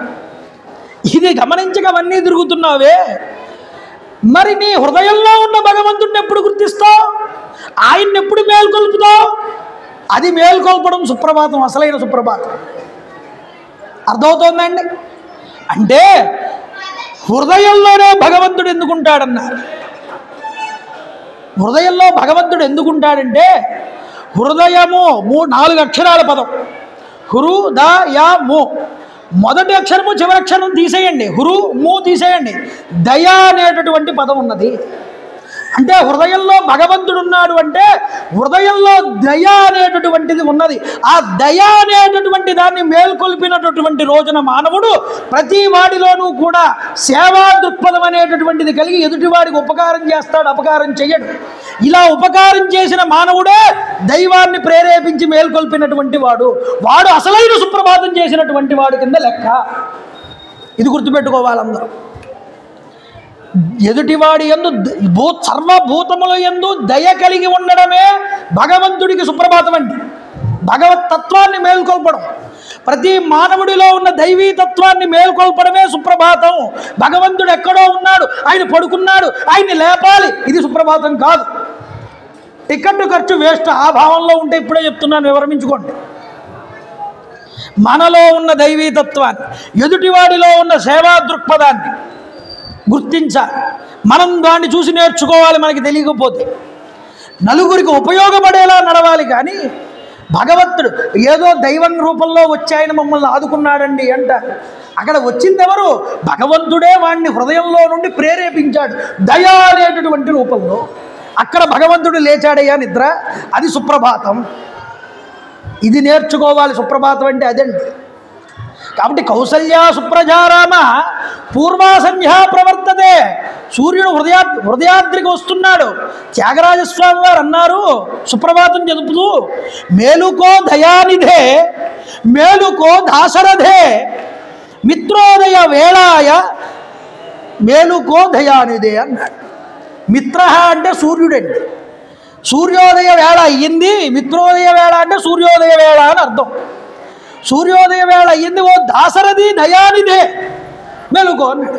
అంటే త్యాగరాజస్వామి వారికి రామచంద్ర ప్రభువుని లేపుతూ ఉంటే దశరథ మహారాజు గారు గుర్తొచ్చారు, దాశరథే అని. ఇక్కడ విశ్వామిత్రుడికి కౌసల్యా సుప్రజారామ కౌసల్యామాత గుర్తొచ్చింది. ఏమండి, అసలు రామావతారం వచ్చిందే మానవుల్ని ఉద్ధరించడానికి, మానవుడిగా తాను ప్రవర్తించడానికి, మానవుల కోసం వచ్చినటువంటి అవతారం అండి. ఇప్పుడు కళ్యాణాలు చేస్తున్నారు, చాలా గొప్ప గొప్ప కళ్యాణాలు అన్నీ జరుగుతున్నాయి అన్ని చోట్ల. రాముడు దశరథుడు కుమారుడు కాడని దశరథుడి పేరే చెప్పట్లేదు. ఇదెంత ఆశ్చర్యమో చూడండి. దాశరథి కరుణాపయోనిధి అని భక్త రామదాసు గారంటే పరవశించిపోయాడండి రామచంద్ర ప్రభు. నేను ఆత్మానం మానుషం మన్యే రామన్ దశరథాత్మజం, నేను దశరథుడి కుమారుణ్ణి ఆయన చెప్పుకున్నాడు. అలాంటి రాముణ్ణి దశరథ కుమారుడు కాడని ప్రవరంతా కూడా ఏదో వ్యూహనారాయణుడు, మహానారాయణుడు, పద్మనారాయణుడు ఈ పేర్లు చెప్పుకుంటూ మత ఛాందసాలన్నీ కూడా ఈ దేవుడే గొప్పవాడు, ఈ దేవుడు చాలా తక్కువవాడు. ఇది చాలా ప్రమాదకరం అండి. అందుకనే రామాయణం ప్రారంభంలోనే చెప్పాను మీ అందరికీ, భగవంతుడి యొక్క పరిపూర్ణమైనటువంటి అవతారం శ్రీరామచంద్ర ప్రభువు అని. శివ విష్ణు బ్రహ్మగారి యొక్క ఆజ్ఞతో వచ్చింది రామాయణం. అర్థమవుతోందా? అందువల్ల ఓ నరసార్థుల కర్తవ్యం దైవమాంతికం. మనల్ని నిద్రపోతూ ఉంటాం మంచం మీద నిద్రపోతున్నప్పుడు ఏమంటారు? ఒరే లేవరా, పొద్దెక్కింది, నిద్ర లేవేమిటంట. ఉండమ్మా కాసేపు నిద్రపోతానంటాడు కొడుకు. ఆవిడికి తెలియదుగా, సర్లే పడుకుంటే పడుకున్నాడులే అని ఆవిడ వదిలేస్తుంది. అంటే సూర్యోదయానికి ఏమి చెయ్యాలో మనకి తెలియకపోతే మన పిల్లలు కూడా మనం లేపం. కానీ కర్తవ్యం దైవమాహ్నికం, గురువు చెప్తున్నాడు విశ్వామిత్రుడు, దైవాన్ని ఉపాసన చెయ్యాలిరా నాయన. సూర్యుడు ఉద్భవిస్తున్నాడు పైకి, కాబట్టి వెళ్ళి ఉపాసన చెయ్యాలిలే. కాబట్టి ఎందుకు లేవాలో తెలిస్తే లేపడానికి మనకంటూ ఒక ఆలోచన వస్తుంది. కాబట్టి దైవమాన్నికం, దైవ కార్యక్రమాలు చేయాలి. ఉదయం లేవగానే నిద్ర లే అంటే వెంటనే రామచంద్ర ప్రభు, లక్ష్మణస్వామి నిద్ర లేచి సరయూ నదిలో స్నానం చేసి సంధ్యావందనాది కార్యక్రమాలు పూర్తి చేసుకుని విశ్వామిత్రుడితో కలిసి వెళ్ళారు ముందరికి. చూడండి, ఇలా వెళ్తూ ఉండగా ఒక ఆశ్రమం కనిపించింది. ఈ ఆశ్రమం అంగదేశం అంటే కోసల దేశం దాటగానే అంగదేశం వస్తుంది. ఈ సరయూ నది వెంబడి గుండా వెళ్ళారు. ఒక ఆశ్రమం కనిపించింది. అయ్యా గురువు గారు, ఆ ఆశ్రమం ఎవరిదండి అని అడిగాడు రామచంద్రప్రభు. చక్కగా అడిగావు నాయన. పూర్వం శంకరుడు ఇక్కడ తపస్సు చేశాడు. తపస్సు చేసినప్పుడు మన్మధుడు తన యొక్క బాణముల చేత శంకరుడు యొక్క తపస్సుకి భంగం కలిగిద్దామని, వికారం కలిగిద్దామని బాణాన్ని విడిచిపెట్టాడు శంకరుడి మీదకి. అలా విడిచిపెట్టినప్పుడు శంకరుడు క్రోధంగా ఈ యొక్క మన్మధుడిని చూస్తే మన్మధుడు భస్మమయ్యాడు. ఏవండి, శరీర అవయవాలన్నింటినీ కూడా పోగొట్టుకున్నాడు కాబట్టి మన్మధుడు ఆయన్ని అనంగుడు అని పిలిచారు. అనంగుడు అయ్యాడు కాబట్టి ఈ యొక్క రాజ్యానికి అంగదేశము అని పేరు వచ్చింది. అంటే అంగములు కోల్పోయాడు కాబట్టి మన్మధుడు. ఆ మన్మధుడు ఈ ప్రదేశంలోనే భస్మమయ్యాడయ్యా. ఇక్కడే శంకరుడు తపస్సు చేసుకున్నాడు. ఇక్కడ ఈశ్వరుడి భక్తులందరూ తపస్సు చేసుకుంటూ ఉంటారు. ఈ ప్రాంతంలో ఉన్నటువంటి వారికి పాపములు అనేటటువంటివి అంటాం. అంతటి శక్తివంతమైన ప్రదేశం ఇది అని ఆ యొక్క విశ్వామిత్రుడు రాముడితోనూ లక్ష్మణుడితోనూ చెప్తే అక్కడ ఉన్న ఋషులందరూ దివ్య దృష్టి ద్వారా తెలుసుకున్నారు. విశ్వామిత్ర మహర్షి వారు మా సన్నిధానానికి వచ్చారని తెలుసుకుని వెళ్ళి ఎదురేగి అర్ఘ్యపాద్యాదులన్నీ ఇచ్చి ఆశ్రమంలోనికి ఆహ్వానించారు. ఆ రోజు రాత్రంతా కూడా అక్కడే గడిపారండి విశ్వామిత్రుడు, రామచంద్ర ప్రభు, లక్ష్మణస్వామి. ఆ రోజు రాత్రి అక్కడ గడిపిన తర్వాత రోజు ఉదయం లేచి అనుష్ఠానాలు పూర్తి చేసుకుంటే గంగా నదిని దాటాలనుకున్నారు. గంగా, సరయు ఈ రెండు నదులు కలిసేటటువంటి ప్రదేశం అండి. ఆ గంగా నదిని దాటాలి, దక్షిణం వైపుకు వెళ్ళాలి. నావను ఒకదాన్ని సిద్ధం చేశారట ఋషులు. అయ్యా, ఈ నావను ఎక్కండి, పొద్దుపోకుండా మీరు ఈ యొక్క నదిని దాటండి. ఎందుకంటే మీరు వెళ్ళాల్సిన దూరం చాలా ఉన్నది. చీకటి ప్రాంతం, వచ్చేది కీకారణ్యం. కాబట్టి మీరు ముందుగా వెళ్తే ఆ అరణ్యాన్ని దాటగలుగుతారు. కాబట్టి మీరు ఈ యొక్క పడవని ఎక్కండి అని పడవని ఎక్కించారు. నది మీద వెళ్తోంది పడవ. విశ్వామిత్రుడు, లక్ష్మణస్వామి, రామచంద్ర ప్రభు కూర్చున్నారు పడవలో. వెళ్తూ ఉండగా ఒక గొప్పదైనటువంటి శబ్దం వచ్చింది నదిలో నుంచి. రాముడు అడిగాడు విశ్వామిత్రుడిని, అయ్యా ఇంతటి శబ్దం వస్తోంది ఈ నదిలో నుంచి, ఏమిటి దీనికి కారణం అని అడిగితే విశ్వామిత్రుడు చాలా మంచి ప్రశ్న అడిగావు రామా. కైలాస పర్వతం దగ్గర హిమవత్ పర్వత ప్రాంతంలో బ్రహ్మగారు తన మనస్సు ద్వారా ఒక సరస్సును సృష్టించారు. ఆ సృష్టించిన సరస్సు పేరు మానస సరస్సు అని పేరు. దాన్ని బ్రహ్మ సరస్సు అని కూడా పిలుస్తారు దాన్ని. ఆ సరస్సు నుంచి ఒక నది పాయ ఉద్భవించింది. అది మీ యొక్క అయోధ్య పట్టణాన్ని చుట్టుకుని ప్రవహిస్తూ ఇంత దూరం వచ్చి ఇక్కడ గంగా నదిలో కలుస్తోంది. అందువల్ల సరస్సు నుంచి పుట్టినటువంటి నది కాబట్టి దానికి సరయూ నది అని పేరు వచ్చింది. ఈ సరయూ నది ఈ గంగా నదిలో కలిసేటప్పుడు దాని యొక్క అలలు, దీని యొక్క అలలు ఒకదానికొకటి గుద్దుకుని ఒక గొప్పదైనటువంటి ధ్వని ఈ నది మధ్యలో నుంచి పైకి వస్తున్నది అని చెప్పారు. ఆ నదికి నమస్కారం చేయి సంగమానికి అన్నాడు. రామచంద్ర ప్రభు ఆ సంగమానికి నమస్కారం చేశాడు. దక్షిణం వైపు దిగారు. నడుచుకుంటూ వెళ్తూ ఉంటే ఒక కీకారణ్యం వచ్చింది. కీకారణ్యం, కీచురాళ్ళ యొక్క ధ్వని, క్రూర మృగాల యొక్క సంచారం, నల్లమద్ది, ఎర్రమద్ది చెట్లతో, చండ్ర చెట్లతో, వరాహము, సింహము, వ్యాఘ్రము, ఏనుగులతో నిండిపోయి ఉన్నదిట ఆ ప్రదేశం అంతా కూడా. అప్పుడు రామచంద్ర ప్రభువును విశ్వామిత్రుడిని అడిగాడు, అయ్యా మహానుభావ, ఈ యొక్క భయంకరమైనటువంటి ఈ అరణ్యం యొక్క పేరేమిటి, దీని విశేషం ఏమిటో చెప్పండి అని అడిగితే విశ్వామిత్రుల వారు చెప్తున్నారు, నాయన ఈ కారడవి ఉన్నదే ఇది పూర్వకాలమున మలదము కరుషము అనేటటువంటి 2 పట్టణాలు ఈ ప్రదేశం. ఈ పట్టణాలు ఈరోజు ఈ అరణ్యాల కింద మారిపోయాయి. దీని కథను చెప్తాను వినమన్నా.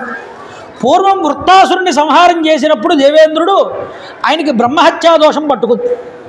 బ్రహ్మహత్యా దోషం పట్టినప్పుడు ఆయనకి శరీరానికి మలం చేరిపోయి విపరీతమైన ఆకలి దప్పిక ఇవి కలిగాయి. ఇప్పుడు ఈ బ్రహ్మహత్యా దోషం పోవాలంటే ఏం చెయ్యాలి అని సంకల్పం చేస్తే ఋషులు దేవతలందరూ కూడా వచ్చి సకల నదీ జలాల్ని తీసుకువచ్చి వాటిని పవిత్రంగా మంత్రపూరితం చేసి ఆ ఇంద్రుడికి అభిషేకం చేశారు ఈ ప్రదేశంలో. మలదము అంటే మాలిన్యం అండి, కరుషము అంటే ఆకలి దప్పిక. ఈ అభిషేకం చేసినప్పుడు ఈయన దోషమంతా కూడా కిందకి జారిపోయిందిట ఆ నీళ్లతో.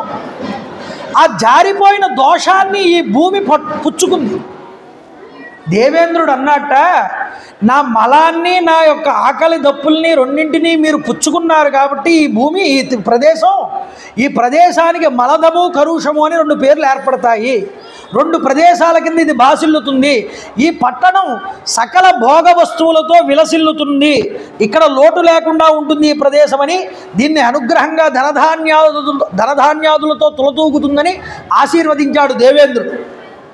అయితే కొంతకాలం తర్వాత ఇంత గొప్పగా విలసిల్లుతున్న ఈ పట్టణంలోకి 1000 ఏనుగుల బలం కలిగినటువంటి ఒక యక్షిణి, ఆవిడ పేరు తాటక, ఆవిడ వచ్చి నివసించడం ప్రారంభం చేసిందయ్యా. ఆవిడ సుందుడు అనేటటువంటి ఆయన యొక్క భార్య. ఈ సుందుడికి ఈ తాటకకి పుట్టినటువంటి వాడు ఎవరైతే ఉన్నాడో వాడు మారీచుడు. ఈ మారీచుడు చాలా పరాక్రమం కలిగిన వాడు, యుద్ధమునందు దేవేంద్రుడు అంతటి వాడు. అలాంటి వాడు ఈ ప్రదేశంలో ఈ తాటక ఈ వనాన్నంతటినీ కూడా పాడు చేసి ఈ వనాన్నంతటినీ కూడా నష్టపరిచిందయ్యా. ఇక్కడ నుండి 1.5 యోజనం దూరంలో అది నివసిస్తోంది. దారిలో వెళ్ళే వాళ్ళని వచ్చే వాళ్ళని భక్షించి వేస్తున్నది అని చెప్పాడు. ఇలా చెప్పగానే ఆయనకి సంతృప్తి కలగలేదు రామచంద్ర ప్రభు. అయ్యా నాకు సందేహం కలిగిందన్న. ఏమిటా సందేహం అంటే, ఏమీ లేదు, ఇక్కడ ఉన్నటువంటి రాక్షసి యక్షిణి అని మీరు అంటున్నారు కదా, యక్షులకి బలం తక్కువగా ఉంటుంది కదా, మరి అందున స్త్రీ అయినటువంటి ఈ యక్షిణికి 1000 ఏనుగుల బలం ఎలా వచ్చింది, ఇది చెప్పండి నాకన్నాడు రాముడు. విశ్వామిత్రుడు అన్నాడు, తప్పకుండా రామ, పూర్వం ఇక్కడ సుకేతుడు అనేటటువంటి ఒక యక్షుడు ఉండేవాడు. ఆ సుకేతుడు అనేటటువంటి యక్షుడికి వివాహం అయింది కానీ సంతానం లేరు. సంతానం కోసం బ్రహ్మగారికి తపస్సు చేశాడు. తపస్సు చేస్తే బ్రహ్మగారు ప్రత్యక్షమై నీకు ఒక కూతుర్ని ఇస్తున్నాను తీసుకో అని ఒక కూతుర్ని అప్పచెప్పాడు. ఆ కూతురికి అప్పచెప్పాడు కానీ కుమారుణ్ణి ఇవ్వలేదు. ఈ కూతురికి మాత్రం 1000 ఏనుగుల బలం ఉంటుంది అని ఆశీర్వదించాడు. బ్రహ్మగారి వరం వల్ల ఈవిడికి 1000 ఏనుగుల బలం వచ్చింది. తరువాత కాలంలో ఈవిడ జంబాసురుడు అనేటటువంటి రాక్షసుడి యొక్క కుమారుడైనటువంటి సుందుడు అనేటటువంటి ఆయన్ని వివాహం చేసుకుంది ఈ తాటక. వీళ్ళిద్దరికీ మారీచుడు జన్మించాడు. అయితే ఎదిరింప సఖ్యంగా అన్నటువంటి అగస్త్య మహర్షి వారు ఈ ప్రాంతంలో సంచరిస్తూ ఉండేవారు. ఒకరోజు అగస్త్య మహాముని కోపానికి సుందుడు గురై అగస్త్య మహర్షి వారి యొక్క చేతిలో సుందుడు మరణించాడు. మారీచుడికి విపరీతమైన కోపం వచ్చింది. నా తండ్రిని చంపినటువంటి అగస్త్య మహర్షిని ఊరికే వదిలిపెట్టనని తన తల్లి అయినటువంటి తాటకతో కలిసి అగస్త్య మహర్షి వారి మీదకి వెళ్ళారు. ఆయన మహానుభావుడు, ఆయన తపస్సు ముందు వీళ్ళు ఎక్కడ నిలబెడతారు. ఆయన ఒక్క ఓంకారం చేశాడు. ఓంకారం చేసి వీళ్ళు ఎదురుగుండా వస్తుంటే మారీచుడిని నువ్వు రాక్షసుడు వైపో బ్రహ్మరాక్షసుడు అని శపించాడు. అంతేకాదు ఈ తాటకని కూడా శపించాడు. నువ్వు కూడా రాక్షస రూపాన్ని పొంది నరమాంస భక్షణ చేస్తూ జీవుల్ని హింసిస్తూ ఇదే ప్రదేశంలో పడుండు అని శపించాడు. ఆ ప్రదేశాన్ని విడిచిపెట్టి వెళ్ళిపోయాడు. దానికి విపరీతమైన కోపం పెరిగిపోయింది. వాళ్ళ ఆయన్ని చంపేశాడు అగస్త్యుడు, తన్ని శపించాడు, తన కొడుకుని శపించాడు. విపరీతమైన కోపంతో అగస్త్యుడి మీద కోపంతో అగస్త్యుడిని ఏం చెయ్యలేక ఆ అగస్త్యుడు సంచరించిన ప్రదేశాన్నంతటినీ కూడా భగ్నం చేసేసింది. అందువల్ల ఇంతటి చక్కనైన పట్టణాలల్లా ఈరోజు అరణ్య ప్రాంతాల కింద మారిపోయాయ్యా. ఈ తాటకి చేసినటువంటి పరిస్థితి ఇది. అందువల్ల ఆ తాటకి ఇక్కడే ఉన్నది, దాన్ని నువ్వు సంహారం చెయ్యాలి. ఎందుకో చెప్పమంటావా? గోబ్రాహ్మణ హితార్థాయ జహి దుష్ట పరాక్రమ. ఎవరి వల్ల గోవులు బ్రాహ్మణులు కూడా ఇబ్బంది పడుతూ ఉంటారో వాళ్ళని భూమి మీద ఉంచకూడదు. ఇది భగవంతుడి సంకల్పం. ఎందుకంటే ఎవరికి అపకారం చేయని వస్తువుల్లో గోవు ఒకటి. ఆ గోవును ఉపయోగించి లోక కళ్యాణాన్ని కాంక్షించేవాడు బ్రాహ్మణుడు. లోక కళ్యాణం కావాలన్నా గోవు వల్ల బ్రాహ్మణుడి వల్ల అవుతోంది. యజ్ఞ యాగాదులు క్రతువులు జరిగితే అప్పుడు వర్షం పడి భూమి అనేటటువంటిది పండుతున్నదే. ఒక గొడుగు సక్రమంగా ఉండే దాని కింద అందరూ తలదాల్చుకోగలరు. కాబట్టి ఆ గొడుగే సక్రమంగా లేకపోతే దాన్ని పాడు చేసిన వాడు ఎవడైతే ఉన్నాడో వాడిని సంహారం చెయ్యాలి. ఇప్పుడు ఈ యొక్క తాటక వల్ల గోవులు బ్రాహ్మణుల యొక్క హితార్థాన్ని కోరి వాళ్ళు ఇబ్బంది పడుతున్నారు కాబట్టి నువ్వు తాటకని వధించాలి. అయ్యో అదేమిటండి మీరు గురువు గారు ఒక ఆడదాన్ని చంపమని చెప్తున్నారేమిటి అంటావేమో. రామ అలా అనుకోకేమి. ఎందుకంటే నువ్వు రాజకుమారుడివి. చాతుర్వర్ణ హితార్థాయ కర్తవ్యం రాజసూనున. 4 వర్ణాల వారిని రక్షించాల్సిన బాధ్యత క్షత్రియుడిగా నీ మీద ఉన్నది. అందువల్ల నీ కర్తవ్యము గుర్తుపెట్టుకో. నువ్వు రాజకుమారుడివి కాబట్టి నృశంసం అనృశంసం వా ప్రజా రక్షణ కారణాత్ పాతకం వాస దోషం వా. అందుకనే కర్తవ్యం రక్షతాసత. నీకు దోషం వస్తుందని నువ్వు అంటున్నావు ఆడదాన్ని చంపడం వల్ల. అలాంటి దోషం వచ్చినా దాన్ని మీద వేసుకుని భరించాలి రాజు అనేటటువంటి వాడు. ఎందుకని? ప్రజలందరినీ కాపాడడం కోసం ఒక దుర్మార్గురాల్ని చంపినా తప్పు లేదు. ఒక ధర్మ సూక్ష్మం చెప్పాడు ఇక్కడ. పూర్వం దేవేంద్రుడు మందర అనేటటువంటి రాక్షసి భూమిని అంతటినీ కూడా మింగేయాలని చూస్తే దానిని సంహారం చేశాడు దేవేంద్రుడు. ఉసన అనేటటువంటి స్త్రీ గొప్పదైనటువంటి రాక్షసులకి శ్రేయస్సు చేకూర్చడం కోసం తపస్సు చేస్తూ ఉంటే శ్రీ మహావిష్ణువు ఆ ఉసన అనేటటువంటి స్త్రీని సంహారం చేశాడు. ఈ ఉసన అనే ఆవిడ భృగు మహర్షి యొక్క భార్య, శుక్రాచార్యుడి తల్లి.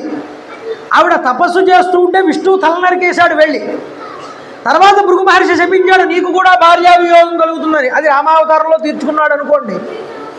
అంటే భగవంతుడు కూడా లోకాన్ని రక్షించడం కోసం స్త్రీ అయినా సరే చంపవలసి వచ్చింది. కాబట్టి నువ్వు రాజువు కాబట్టి అందరినీ రక్షించాల్సిన బాధ్యత నీ మీద ఉంది కాబట్టి అది పాతకమైన నీ మీద వేసుకుని ఈ యొక్క గొప్పదైనటువంటి సంహారం నువ్వు చేసి తీరాలి. ఆలోచించకు, నువ్వు చేయవయ్యా రామ. ఆయన అన్నాడు వెంటనే నేను చంపుతాను, కానీ ఎందుకో చెప్పమంటారా గురువుగారు? అది స్త్రీ అనో దానివల్ల నాకు పాపం వస్తుందనో పోనీ మీరు చెప్పారనో కాదు. నాకు సోహం పితుర్వచ శ్రుత్వా శాసనాత్ బ్రహ్మవాదిన గోబ్రాహ్మణ హితార్థాయ దేశస్యాస్య సుఖాయ చ. మా తండ్రి గారు మీకు ఇచ్చి నన్ను పంపించినప్పుడు ఆయన ఏది చెప్తే అది చేసి నడుచుకో అలాగా అని చెప్పారు. మా నాన్నగారు చెప్పినందుకు మీరు ఏది చెప్తే అది నేను చేస్తాను. పితుర్వచన నిర్దేశాత్ పితుర్వచన గౌరవాత్. తండ్రి గారి మాట మీద గౌరవం ఉంచి మీరు చెప్పిన దానికి నేను తలాడిస్తున్నానన్నాడు. అంతేకాదు గోబ్రాహ్మణ హితార్థాయ, గోవుల్ని బ్రాహ్మణుల్ని రక్షించడానికి నేను ఈ పనికి పూనుకుంటానన్నాడు. ఒక్కసారి ధనుష్టంకారం చేశాడు. ఆ చెవిలో పడింది రాక్షసి చెవిలో ఈ ధనుష్టంకారం. చూసింది దూరం నుంచి రామలక్ష్మణులు ఇద్దరినీ కూడా. పరిగెత్తుకుంటూ రాళ్ళు రువ్వుకుంటూ వేగంగా వచ్చేస్తోంది. లక్ష్మణుడి వైపు తిరిగి అన్నాడు రాముడు, చూడవయ్యా ఎంత క్రూరంగా ఉందో ఈ రాక్షసి. దీన్ని చూస్తే ఒక సామాన్యమైనటువంటి వాడు గుండె పగిలిపోయి చచ్చిపోతాడు, అంత భయంకరంగా ఉంది. కానీ ఇది స్త్రీ కాబట్టి నేను చంపాలనుకోవట్లేదు, దీని యొక్క కాళ్ళు చేతులు నరికేసి విడిచిపెడతా, ఇక ఎవరి జోలికి వెళ్ళలేదు అని మాట్లాడుతున్నాడు. మాట్లాడుతూ ఉండే లోపే దగ్గరికంటే వచ్చేసింది. దగ్గరికి వచ్చి రాళ్ల వర్షం కురిపించింది. రాముడు చాకచక్యంగా రాళ్లన్నింటినీ పక్కకి తప్పిస్తున్నాడు. తప్పిస్తూ ఉంటే దుమ్ము చెలరేగింది. ఆ దుమ్ము నుంచి కూడా తప్పించుకుంటున్నాడు, కనిపించట్లేదు అవతల. అయితే ఉపేక్షిస్తున్నాడు రామచంద్ర ప్రభు, స్త్రీ కదా అని. ఇక ఉపేక్షించవద్దు రామా, ఇప్పటికే దీన్ని ఉపేక్షించింది చాలు, నువ్వు సాయం సంధ్యాసమయం అవుతోంది, సూర్యుడు అస్తమిస్తున్నాడయ్యా. సంధ్యాసమయం అయితే రాక్షసులకి విపరీతమైనటువంటి శక్తులు పెరిగిపోతాయి, ఇక ఆలోచించకుండా దీన్ని సంహారం చేయి.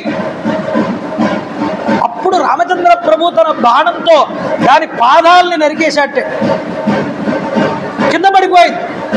అయినా డేక్కుంటూ వచ్చేస్తోంది రాముడి మీద.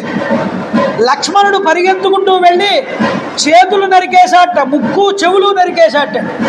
మొదటి ముక్కు చెవులు నరకడం ఇక్కడే లక్ష్మణుడు తాటకి. ఎవరిని నరికిన తర్వాత కూడా విపరీతమైనటువంటి రాళ్లని రువ్వుతూ ఉంటే అప్పుడు రామచంద్ర ప్రభు ఒక బాణం తీసుకుని ఆ బాణంతో దాని వక్షస్థలాన్ని భేదించారన్న. వెంటనే అంత తాటకి కూడా పెద్ద కేక వేసి అక్కడే పడిపోయింది. రమణ గోవింద గోవింద. తాటకా సంహారం. దేవతలందరూ ఆకాశంలో కనబడ్డారు. ఎవరికి? విశ్వామిత్రుడు. ఆనంద జిగుతులయ్యారు. తాటకీ సంహారం అనేటటువంటిది జరిగింది, మాకింకా ఆనందమే ఆనందం అన్నారు. ఏవయ్యా, రాముడికి బల అతిబల అనేటటువంటి విద్యలు నేర్పో, నీ దగ్గర చాలా శస్త్రాస్త్ర సంపద ఉన్నది, ఈ రాముడి వల్ల భవిష్యత్తులో చాలా ఒక గొప్ప కార్యం జరగవలసి ఉన్నది, కాబట్టి నీ దగ్గర ఉన్నటువంటి అస్త్ర సంపదనంతటినీ ఆ రాముడికి ఇవ్వవయ్యా అని దేవతలందరూ విశ్వామిత్రుడిని ప్రార్థన చేశారట. ఆయన యోగ దృష్టితో చూశాడు దేవతలు పలికిన మాటలన్నింటినీ. సరే రామ, ఈ రోజుకి రాత్రికి ఇక్కడే విశ్రమిద్దాం ఈ అరణ్యంలో, రేపొద్దున్నే మనం బయలుదేరదాం అన్నాడు. అలాగేనని ఆ రోజు రాత్రి అక్కడే పడక ఏర్పాటు చేసుకుని ఆ అరణ్యంలోనే హాయిగా నిద్రపోయారు రాత్రి రాముడు, లక్ష్మణుడు, ఆ యొక్క విశ్వామిత్రుడు. ఉదయం అయ్యింది, లేచారు, అనుష్ఠానాలు పూర్తి చేసుకున్నారు. బయలుదేరుతూ వెళ్తూ ఉండగా ఆ యొక్క రామచంద్ర ప్రభువుని దగ్గరికి పిలిచిన, ఆయన రామ ఆచమనం చేయవయ్యా, నీకు నేను కొన్ని అస్త్ర సంపదలను ఇస్తున్నాను, స్వీకరించమన్నా. చూడండి ఎలాంటి అస్త్ర సంపద ఇచ్చాట, గొప్ప గొప్ప అస్త్రాలన్నింటినీ ఇచ్చాడు. అంతేకాదు ఈ అస్త్రాల వల్ల నీకేమిటి లాభం అంటే, దేవతలు, అసురులు, గంధర్వులు, నాగులు మొదలైన వారెవ్వరూ కూడా ఈ అస్త్రాలకి ముందు నిలబడలేరు, నీకు వశమైపోతారు. అంత శక్తివంతమైన అస్త్రాలు ఇవి, నేను మహేశ్వర ప్రసాదంగా స్వీకరించాను, కాబట్టి ఇవి నువ్వు తీసుకో. ఏమేమి ఇచ్చాడు? దండచక్రం, ధర్మచక్రం, కాలచక్రం, తీక్ష్ణమైనటువంటి విష్ణు చక్రం, ఐంద్రాస్త్రం మొదలైనవి ఇచ్చాడు. బ్రహ్మ శిరోనామకాస్త్రం ఇచ్చాడు, బ్రహ్మాస్త్రం ఇచ్చాడు, మహాశూలాన్ని ఇచ్చాడు, మోదకి అనేటటువంటి గదనిచ్చాడు, శిఖరి అనేటటువంటి గదనిచ్చాడు.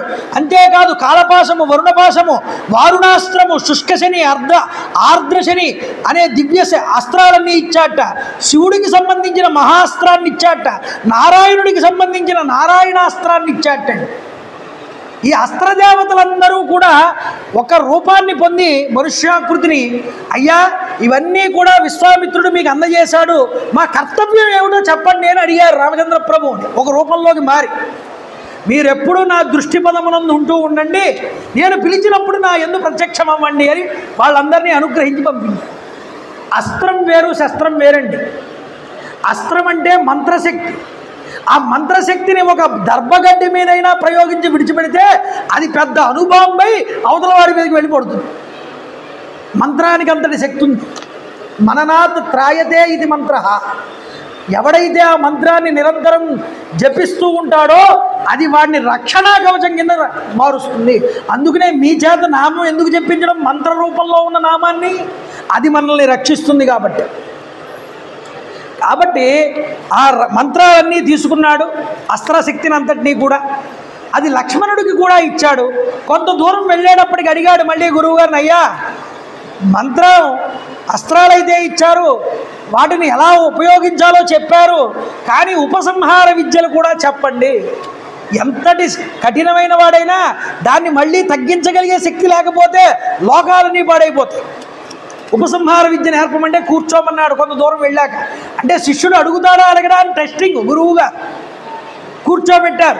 ఆచమనం చేయించి మళ్ళీ అంత ఉపసంహారం ఎలా చేయాలి అన్ని అస్త్రాలన్నింటినీ కూడా చెప్పారు. చెప్పిన తర్వాత లక్ష్మణుడికి చెప్పాడు రామచంద్ర ప్రభు.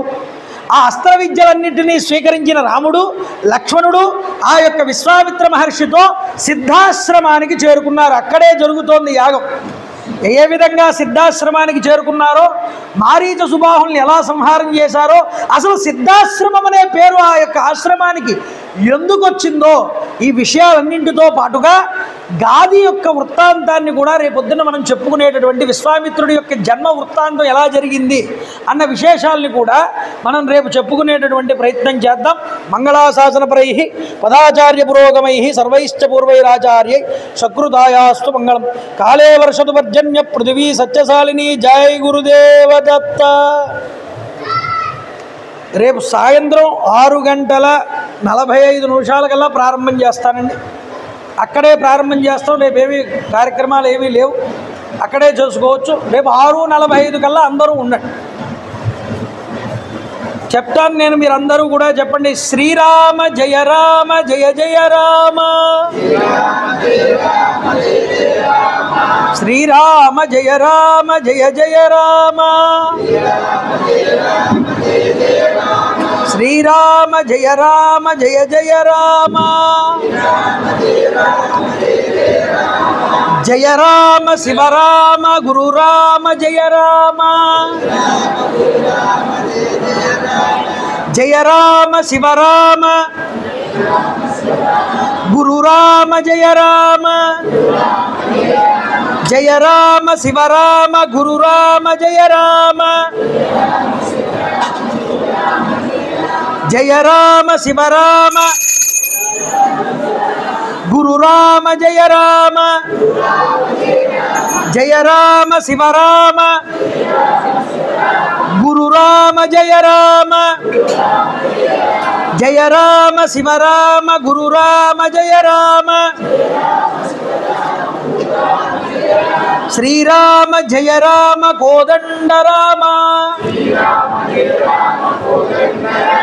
శ్రీరామ జయ రామ కోదండ రామ, శ్రీరామ జయ రామ కోదండ రామ, శ్రీరామ జయ రామ కోదండ రామ, శ్రీరామ జయ రామ కోదండ రామ. రామ్ రామాయ నమః, రామ్ రామాయ నమః, రామ్ రామాయ నమః, రామ్ రామాయ నమః, రామ్ రామాయ నమః, రామ్ రామాయ నమః. హరి ఓం తత్సత్. మంగళాశాసనపరై పదాచార్య ఉమా పురోగమై సర్వైశ్చ పూర్వైరాచార్యై సకృతాయాస్తు మంగళం. కాళే వర్షతు పర్జన్య పృథివీ సత్యశాలిని. జై గురుదేవ దత్త. పుస్తకానికి కూడా చూడండి.